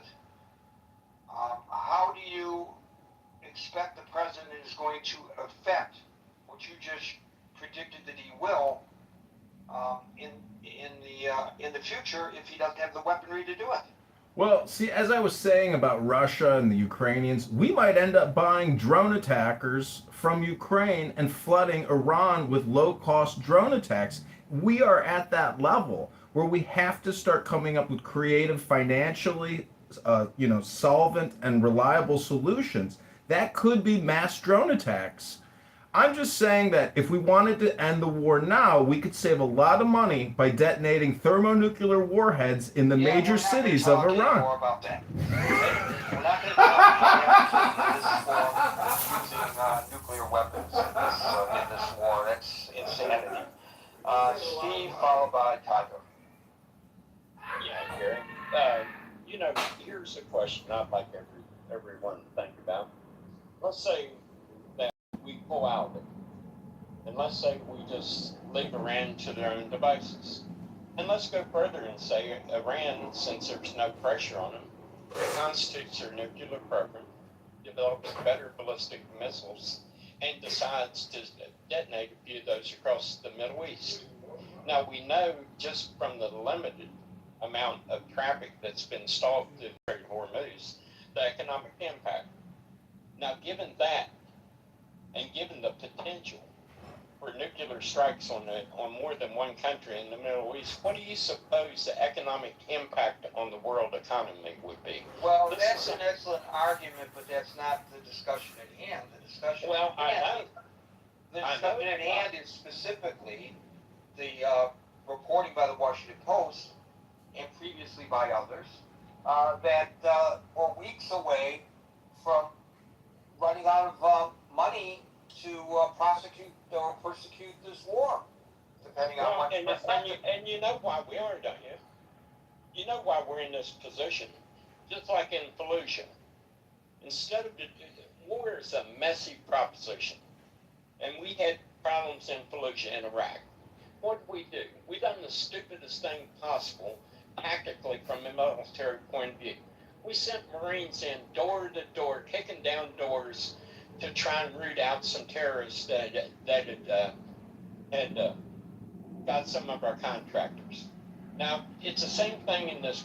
If we'd been smart in Fallujah, what we would have done would ring the city of Fallujah with artillery and with tanks and with aircraft and drop pamphlets in there and told the people of Fallujah, you have 48 hours to come out and be inspected or we're going to level the city. They couldn't have inflicted one casualty honest, and we could have told them, look. Okay, again, that's a great suggestion, All right. if you know, hindsight and all that. But what does that have to do with the topic? Well, I'll tell you exactly what it's got to do with. What it has to do with, we base political pressure from the left because they know this is a winning argument for the midterms. We face political pressure not to put boots on the ground. And I've even seen people who give this proposition, Iran's just kicking her butt. No, the only reason we're in this situation that we're in right now is because we've engaged in a little battle of ping pong with missiles and drones instead of using the full force because we have not got the political backing to go in and prosecute this war like it needs to be prosecuted. Are you making the same argument for nuclear weapons? No, I'm not. But you said full force. No, let me finish my thought here because this is important. Who else is a major player in this? Israel. We should have went to Israel and told them we're going to form a joint group, put boots on the ground in Carg Island and along the coast, strip Iran of their ability to do anything in the Strait of Hormuz, shut down their oil facilities, and go fully aggressive. As long as we're playing ping pong with them, we're shooting Patriot missiles and all these high-tech missiles while they're flying drones. We're playing their game. But if we would have prosecuted this because political, this is a political, not a military thing, and anyone with a brain in their head that think that Iran has the military might to stand up to us is insane. The only reason this is going on is because we are in a political war, as we always get into, like we got in Afghanistan, and we're not unleashing the full power. We should go to Israel, say, look, we're going to take Carg Island. We're going to strip the coast away from Iran. We're not going to go full inland on an invasion. We're going to strip them down to where they have absolutely nothing that they can do. And we're going to take away this ability for them to do anything in the Strait of Hormuz. But instead of doing that, we're burning through money because we want to play ping pong with Iran, which is playing into their game. Anybody that's ever played athletics knows this. This is what you do. When you play someone in a sport or in a war, you force them to play from their weakest point. We're letting Iran play from their strongest point, and it's draining us dry. But as long as we got people sitting on the sideline like this guy saying, you know, in the Washington Post, trying to make these political snipes, or people saying, oh, you can't do this or that. And as long as we're constrained by that, instead of fighting a tactically sound military engagement that would strip Iran of its ability to do what they're doing, of course you're going to be in this position. Because you're not fighting from a military point of view, you're fighting from a political. When I even seen someone say, Excess had one war and he's going to lose it. Are you serious? The only way we lose this war is political. It's not military. Anybody that was a military commander would say, you go in and you take the coast. You take Carg Island. There's another island down there where they get a lot of their stuff in that they take inland that supports their economy. You strip them of the ability to function as a nation. And you say, there, okay, deal with that. But instead, we want to sit there and play ping pong. We spend $1 million a shot. They spend whatever a low-cost drone is a shot. Of course they're going to win. But it's not tactically because they're militarily superior. It's because we as a nation do not have the kahunas or the political will to fight a war and prosecute it like it needs to be fought. And that's the bottom line behind all this. Well, I might challenge you a little bit about that, because there were meetings up on the Hill, and the reporting is, and we talked about it yesterday, that both Democrats and Republicans felt that when Excess et al. Went up on the Hill to request $63 billion emergency appropriations for this war, that they're reticent to do so, not just the left that finds political advantage to this, but Republicans as well, because the administration, how they would expend that money. So, of course, Congress, it's their responsibility to determine what monies are appropriated, and they said no. And it's not just the Democrats, it's the Republicans as well, Steve. Jerry, are you really telling me that this thing falls apart? Hakeem Jeffries won't be the first guy to the mic just slobbering on himself about how badly we handled this war. Of course he would, but that's not what I just said. And I know it's and, not, you know, but and sometimes I think I say things and I'm not very good at articulating. I think I'm pretty good at articulating, but that's not what I said. I said they ran out. They're running out of money. According to the Washington Post, they're weeks away from not being able to prosecute this war. Weeks. Okay. So said that they recently went up to the Hill to get support for over $60 billion of emergency funding that the administration felt that they needed. And both the Republicans and the Democrats are reticent to do so now. Maybe for the Republicans as well. Maybe for the Republicans as well. Okay, Can let me ask you a question. Can I say it? Go ahead. Maybe for the Republicans as well. It's a case of. Go ahead, I'm sorry. Maybe for the Republicans as well. It is a case of they're looking at the midterm elections and they don't want to appropriate any more money before the midterms. I don't know their reason. Well, of course it is, but I do know that in interviews with the media, several of them said the reason they were not amenable to this approach to give them the money that they need is because the administration hasn't been able to give a clear-cut answer to them about what is the mission and what are you going to do with the money. Well, let me ask you this. What if Hexas goes up to the Hill and says, look, here's what we're going to do. We're going to go to the Israelis. We're going to form a joint force, infantry. We're going to take over Karg Island. We're going to take over that other island, I forget the name of it, that has the supplies that comes into Iran from the outside that they funnel through. It's called Desert. Yeah. Okay. We're going to do that, and we're going to further take strategic spots along the coast so that we impede their ability. And this is going to be probably 100, 200,000 men. But we're going to go in, we're going to put our boot on their neck, and we're going to make them say uncle, and we're going to take control of that strait. That's our plan, Congress. Are you down with that? And I guarantee you, there's not one Democrat and probably very few Republicans sitting on the Hill that has the political will to match the military competence that needs to be engaged in order to do this. Of course he's going to dance up there because he can't shoot with them straight because they're a bunch of weasels that doesn't want to face reality about what it would take to win this war instead of playing ping pong with missiles across the Strait of Hormuz. You can't win a war like that. You're playing into their strength. You got to go in, put your boot on their neck, and if he'd go in there and tell them that that's what needs to be done to fully prosecute this war, Republicans and Democrats alike would turn like a bunch of weasels and run for the door. That's Well, they may be a bunch of weasels, but they're the people that you and I elected to Congress, and it's their responsibility to control the purse strings. So you've got to get.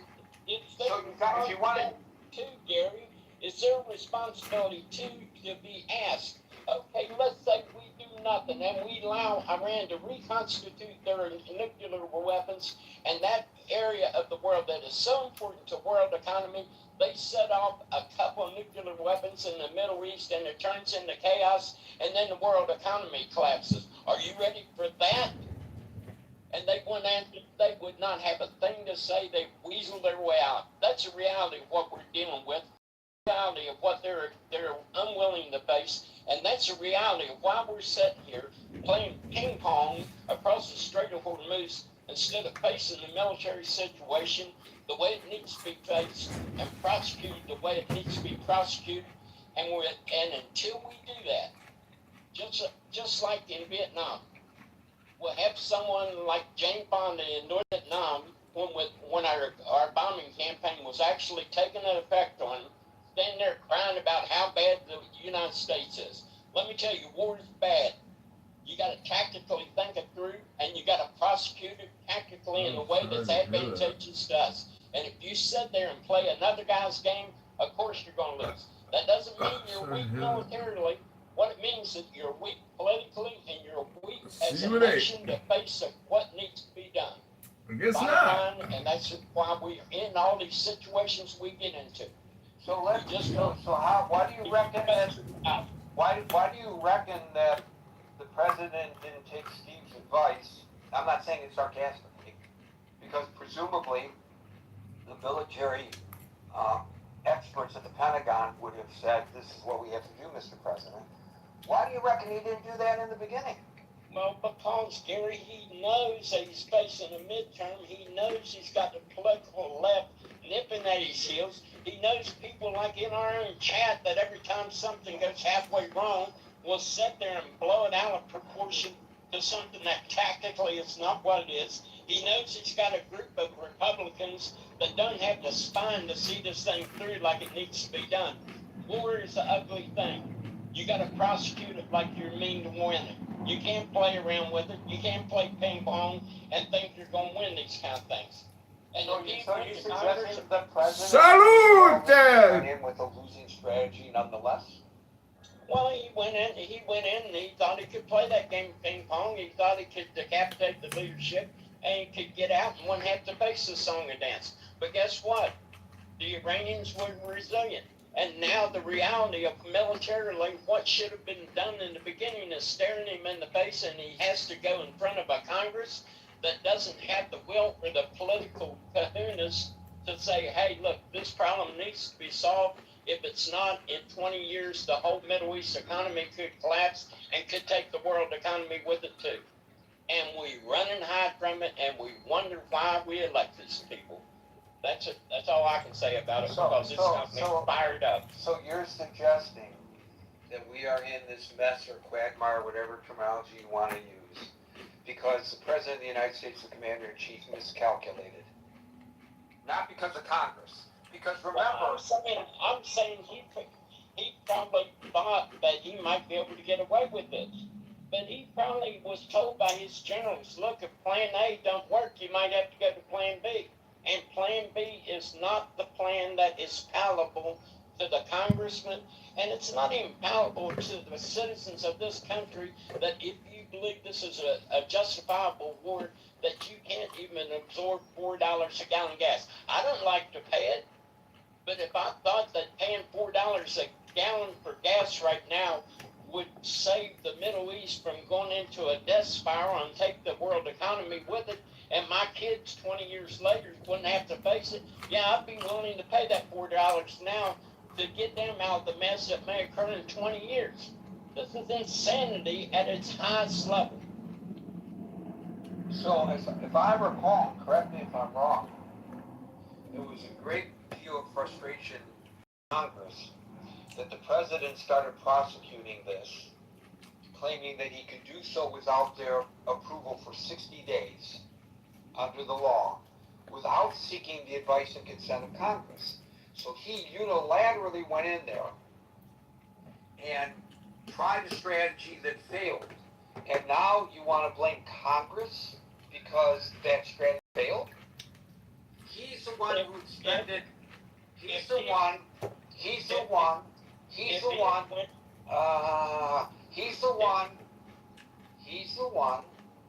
who expended more munitions than we have the capability of replenishing.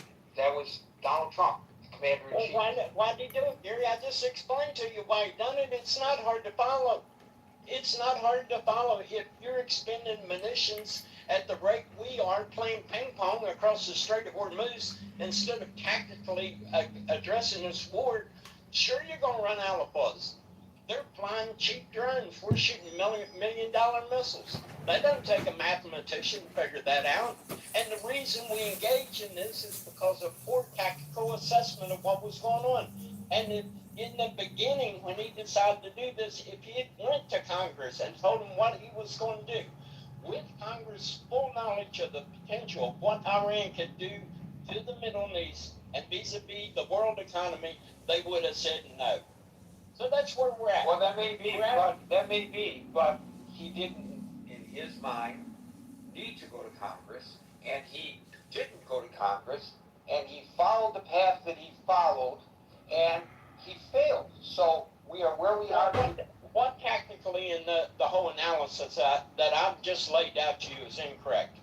What is wrong with Israel joining with the United States to take Carg Island? Did there be casualties? Yes. Was there casualties in World War II? Was there casualties in the Civil War? Was there casualties in the Korean War? There's always going to be casualties. Right, but You've got to ask yourself, is it justifiable? Right, but that's not what he decided to do. He took a different tactic that failed. So the reason we are where we are today, because he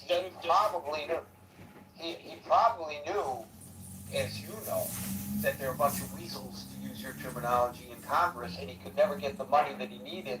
So he had to be successful in the first 60 or 90 days, depending on how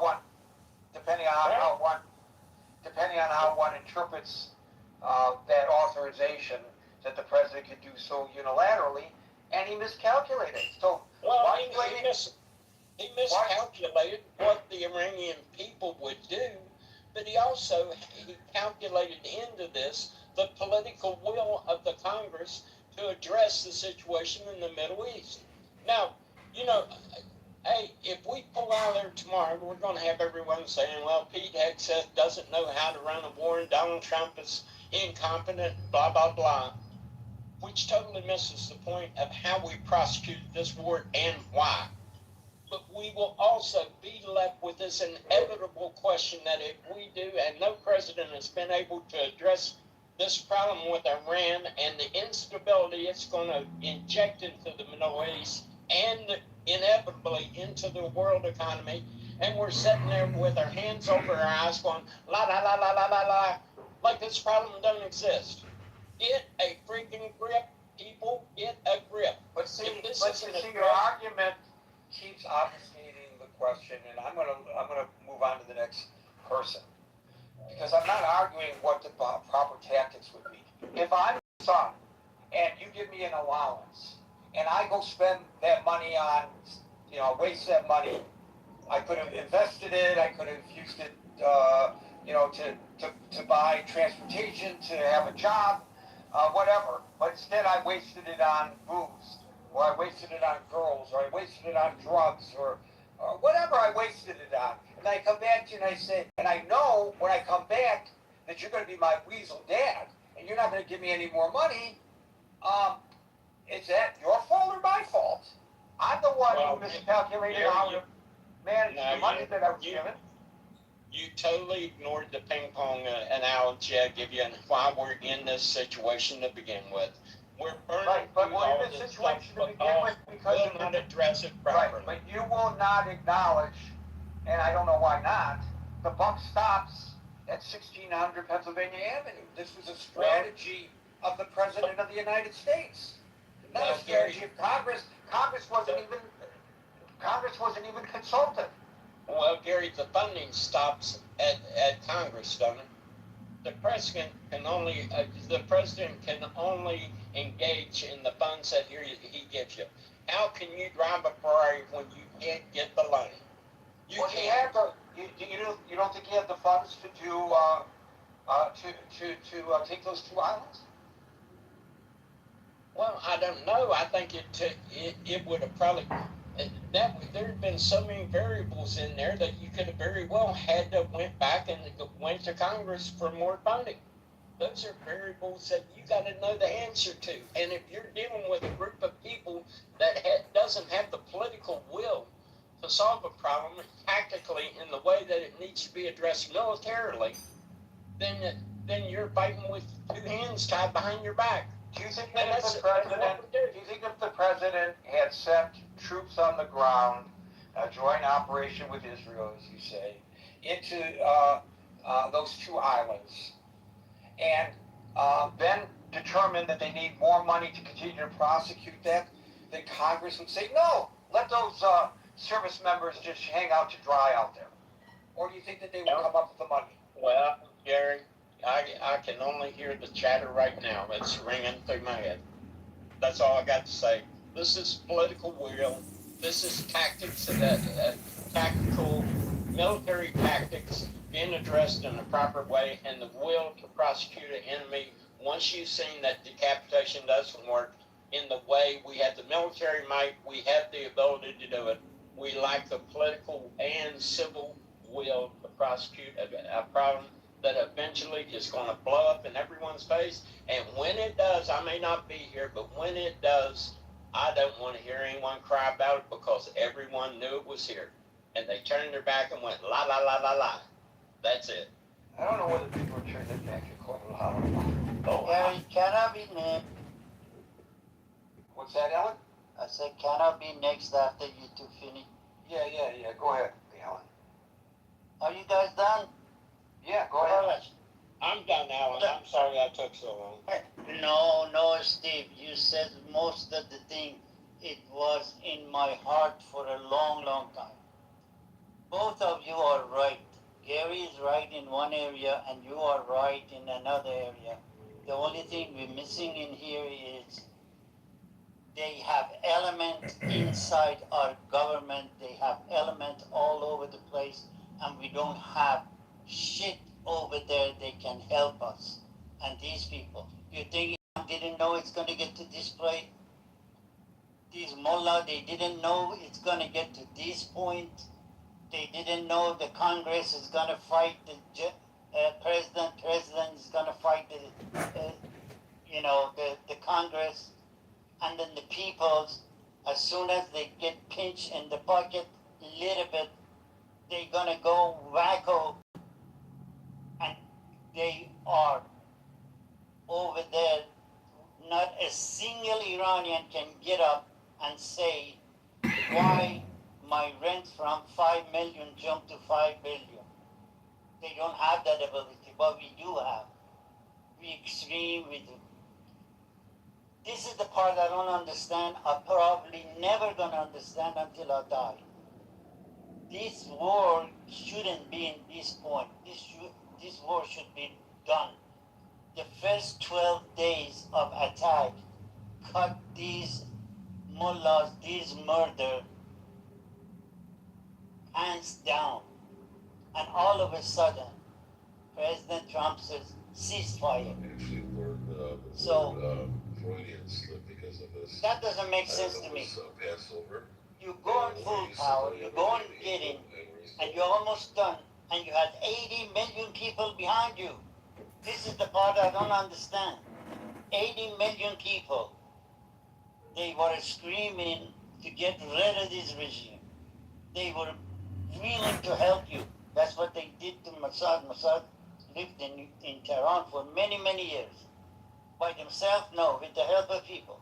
And you guys, this administration bypassed that, says ceasefire, and there you go. Negotiation. You think Iranian, they didn't know? They miscalculate three things. It's not just the financial, it's not just the way it works. The biggest thing they did, they had man in here, they would report them 24/7. They knew exactly where it goes, and that's where we are here now. It wasn't hard to get those two islands. That's what I don't understand. We are broke. Well, they did it. Maybe there's a reason behind it. You, Steve, don't know. I don't know. Gary don't know. Scott doesn't know. But they know it has to be something. Somebody is making a benefit of that. Because 47 years ago, they wanted to cut the Americans' hand out of that area. And they were successful by bringing Khomeini goes 3-4 months, sit on the apple trees in Paris, and then French, British, all the European, and you think now they're going to cut them own bread to help the United States or Iranian, they have a free life, they don't give a damn about it, right? There's another part of this equation as well, and that is that it's been credibly reported that the president was advised that this activity and case will result in Iran's responding by choking off the Strait of Hormuz. And that's why he's got political pressure on him today, because of the cost of gasoline. And it's not just the cost of gasoline, it's the effects on other countries of the closing of the Strait of Hormuz. So he was told, he had the intel, he should have known that this was going to be the counter, not just playing ping pong with Iran. The counterpunch was going to be closing the Strait of Hormuz, and they did. And now they got the Houthis claiming that they're going to close off another waterway to the Saudis. This is an expansion of this war, which is not a declared war, by the way. Alan, we'll go to Tiger, followed by William. It's been a while, Gary. The short thesis that I have is that the United States military will never run out of cash. And I'm gonna illustrate that with a little story. 2 years ago, General Dynamics acquired one of the subsidiaries that was designated by the Congress to make the I believe M395 or 795 155 millimeter shells for the artillery to be used, by the cannons mostly in Ukraine. And they got some Congress funding close to $1 billion.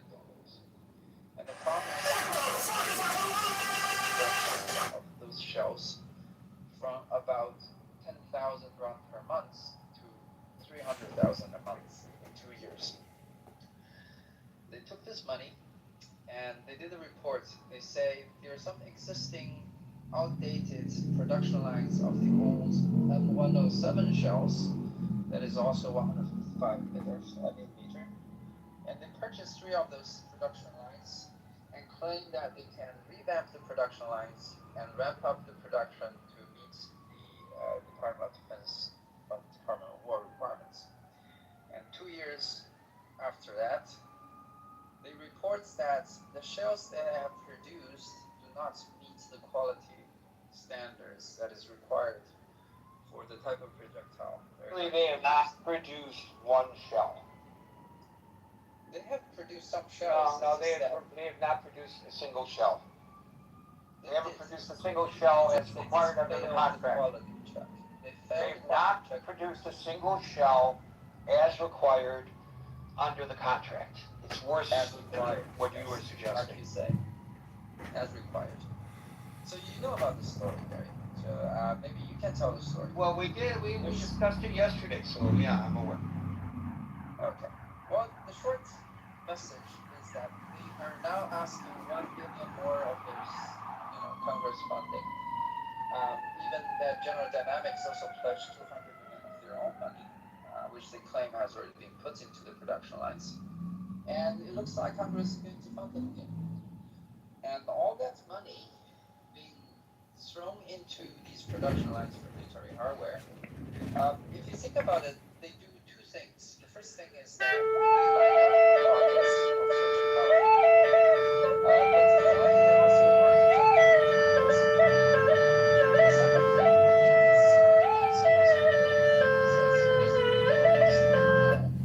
of these wars. I think one of the goals is to use the war as an excuse not only to enrich some people, but also to try to increase the productivity of the United States industrial base. And despite the fact that they have produced no usable shells after close to $1 billion of funding, in a way they're achieving that. And despite the fact that the United States is $40 trillion in debt, it is clear since the United States has the power to create liquidity out of nowhere, and when they get injected into the U.S. economy, most of that get parked in the U.S. assets. That will basically show up as appreciation of the U.S. stock market. Everybody everybody is happy. People are getting rich. Economy numbers will look good. It's an afterthought what happens in Iran in a sense. It's also an afterthought for this administration, at least what will happen in the long run to the U.S. debt. And I think that's something that the American people should really be really vigilant about. And after all, my assessment is that the Iran war, regardless of the result, will not advance U.S. As long as I know that you're listening, John, I just want to share with you why I'm confused. So you can just listen. You said, I don't know everything. I admit it. Especially when it comes to normativity. I don't even understand normativity, to be honest. But I had to look up what does non-normative mean with respect to wrong? And apparently non-normative just means anything that simply describes, as you said, and I understand that part, describes, observes, or presents facts without. Oh my god, Jacob cut his hair and took a shower. Smelling like roses. Hello? Try reading a book. Sometimes reading a book is extremely useful. Thank you, Tiger. William, followed by Andrew. Okay, I've got about 5 points, and some of them are brief. One of the things was cameras. We have plenty of cameras mounted on the various military platforms that we're deploying, and we've got satellite footage and all kinds of images. So if we wanted to deploy or educate the public with those images, we certainly have the material capacity to do so, and probably have saved the images. Let me just interject by saying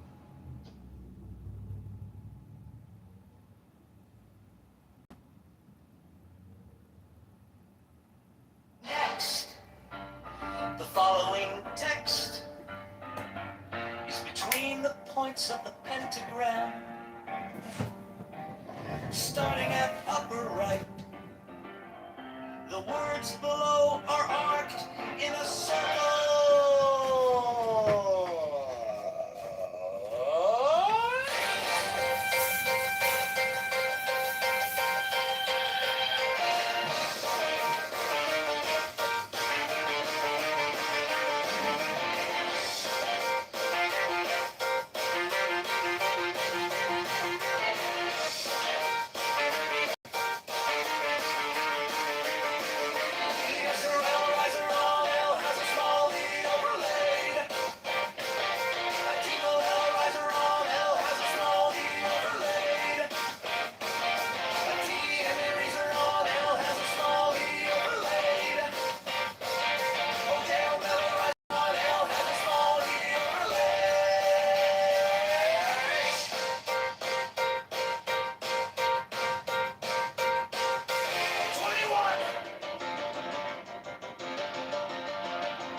Now ye shall know that the chosen priest, that ox of infinite space,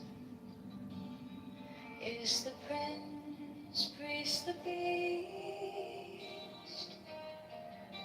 and in his woman called the Scarlet Woman is all power given. They shall gather my children into their fold. They shall bring the glory of the stars into the hearts of men. 16, for he is ever a sun and she a moon. But to him is the winged secret flame, and to her the stooping starlight. But ye are not so chosen. 18 burn upon their brows, O splendorous serpent. 19, O azure-lidded woman, bend upon them. 20, the key of the rituals is in the secret word which I have given unto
these are fools that men adore, both their gods and their men of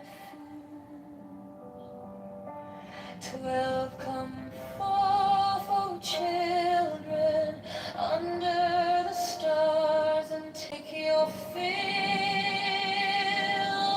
of love. 13, I am above you, and in you my ecstasy is in yours. My joy is to see your joy.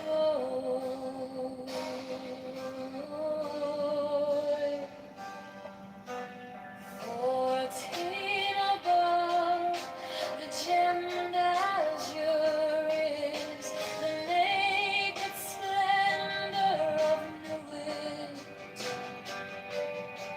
She bends in ecstasy to kiss the secret ardors of Hades. The winged glow, the starry blue, are wide awake at Nafon's soon. My joy is to see your joy.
I was waiting for a sign to start, like a map drawn out in the dark.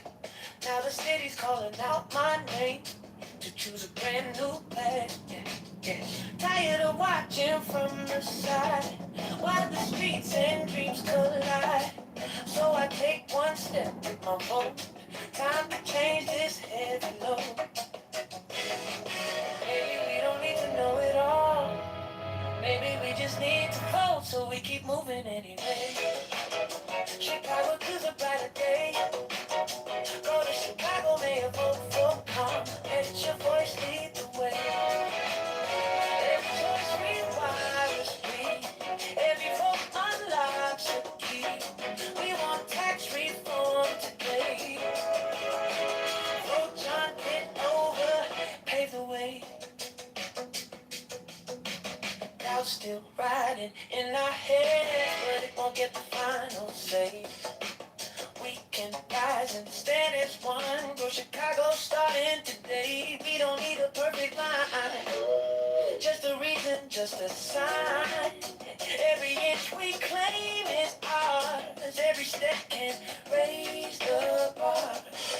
Go slow, go fast, just don't go back. Trust the rhythm in this town. Time to lift our future now. So we keep moving anyway. Chicago, stand up, have your say. Go to ChicagoMayElection.com. Vote John Kitover today. Every choice realizes we. Every vote unlocks a key. We want tax reform right now. Grow Chicago, rise up now. Mine is the head of the man, and my inside is keen as the hawks by my bed I am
sword of revenge will strike at thy cheek. By the sword and trophy. Voice of the five, the voice of the six, 11 are the voices. Abrahadabra.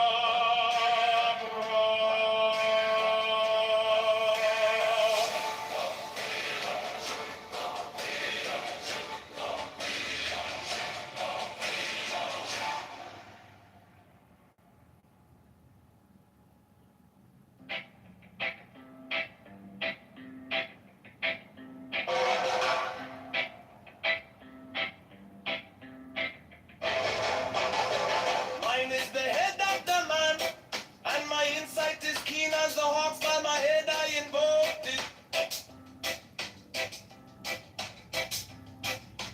I am the only begotten child of my father and mother. My father is dead, my mother bore me with labor and pain and fear. By my body I invoked it.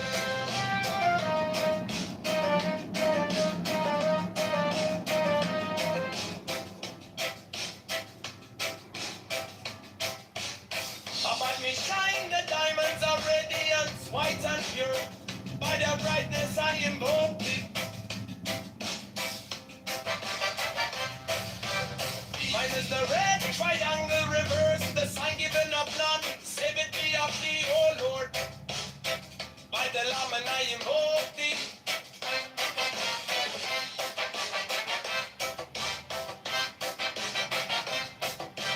Free mine is the garment of white, sewn with gold. The flashing of eye that I wear by my robe I invoke thee.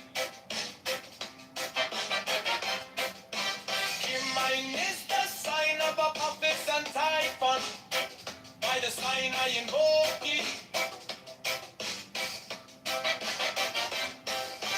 For mine is the turban of white and gold, and mine the blue glitter of the intimate. By my crown I invoke it. My fingers travel on the beads of pearl, so run I after thee in thy car of glory. By my fingers I invoke thee. I hear the ones of double power in the voice of the master. Abrahadabra, by the word I invoke thee. Be mine now the dark blue waves of music in the song that I made a bold to invoke thee.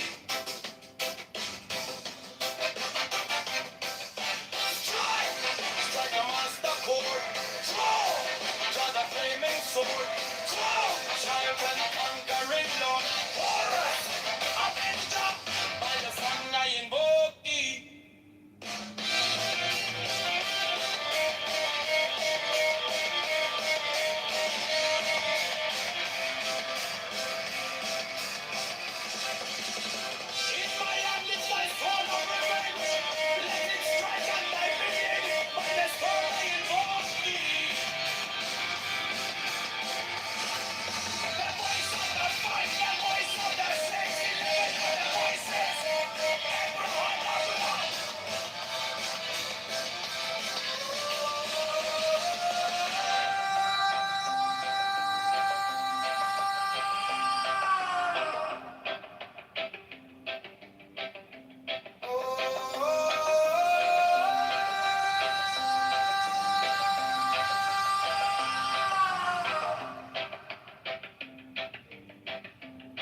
vocation concludes. Therefore I say unto thee, come thou forth and dwell in me, so that every spirit, whether of the firmament, or of the ether, or of the earth, or under the earth, on dry land, or in the air, or flowing air, or of rushing fire,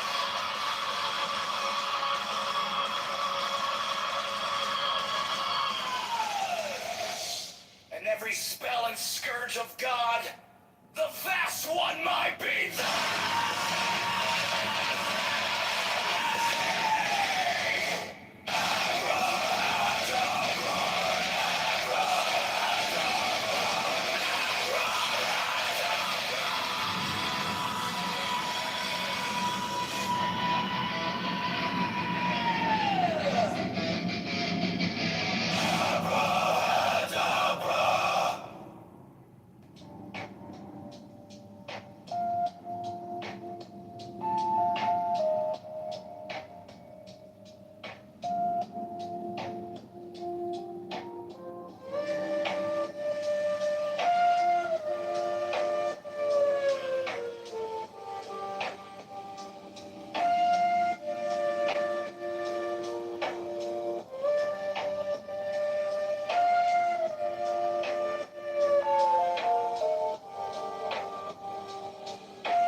Anybody else with that definition? What y'all?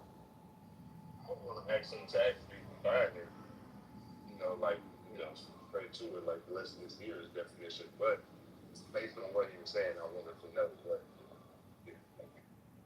Ask me a question, Alvin. Thank you so much for that. That was a great exercise, Alvin. Thank you so much. I appreciate you. David, what's up? Yeah, valid question. I just wanted to apologize for today. Oh no, don't worry about it, David. I'm only messing around. Well, we kind of rough in here. We rough in here, don't worry. Yeah, Honey Badger and I have a little bit of a history, and just to kind of because he wouldn't let me get it out, and I had to leave to go back to work. But I told him that he just likes to be whatever. So I told him that if he has such a problem with Christianity, I mean, he needs to get up and act and curse out everybody that lets to. Yeah, dude. He was raised a Catholic. Listen, he's doing a fallacy. He's doing the one true. You know what the one true Scotsman fallacy is? Oh, what's that? So I rename it.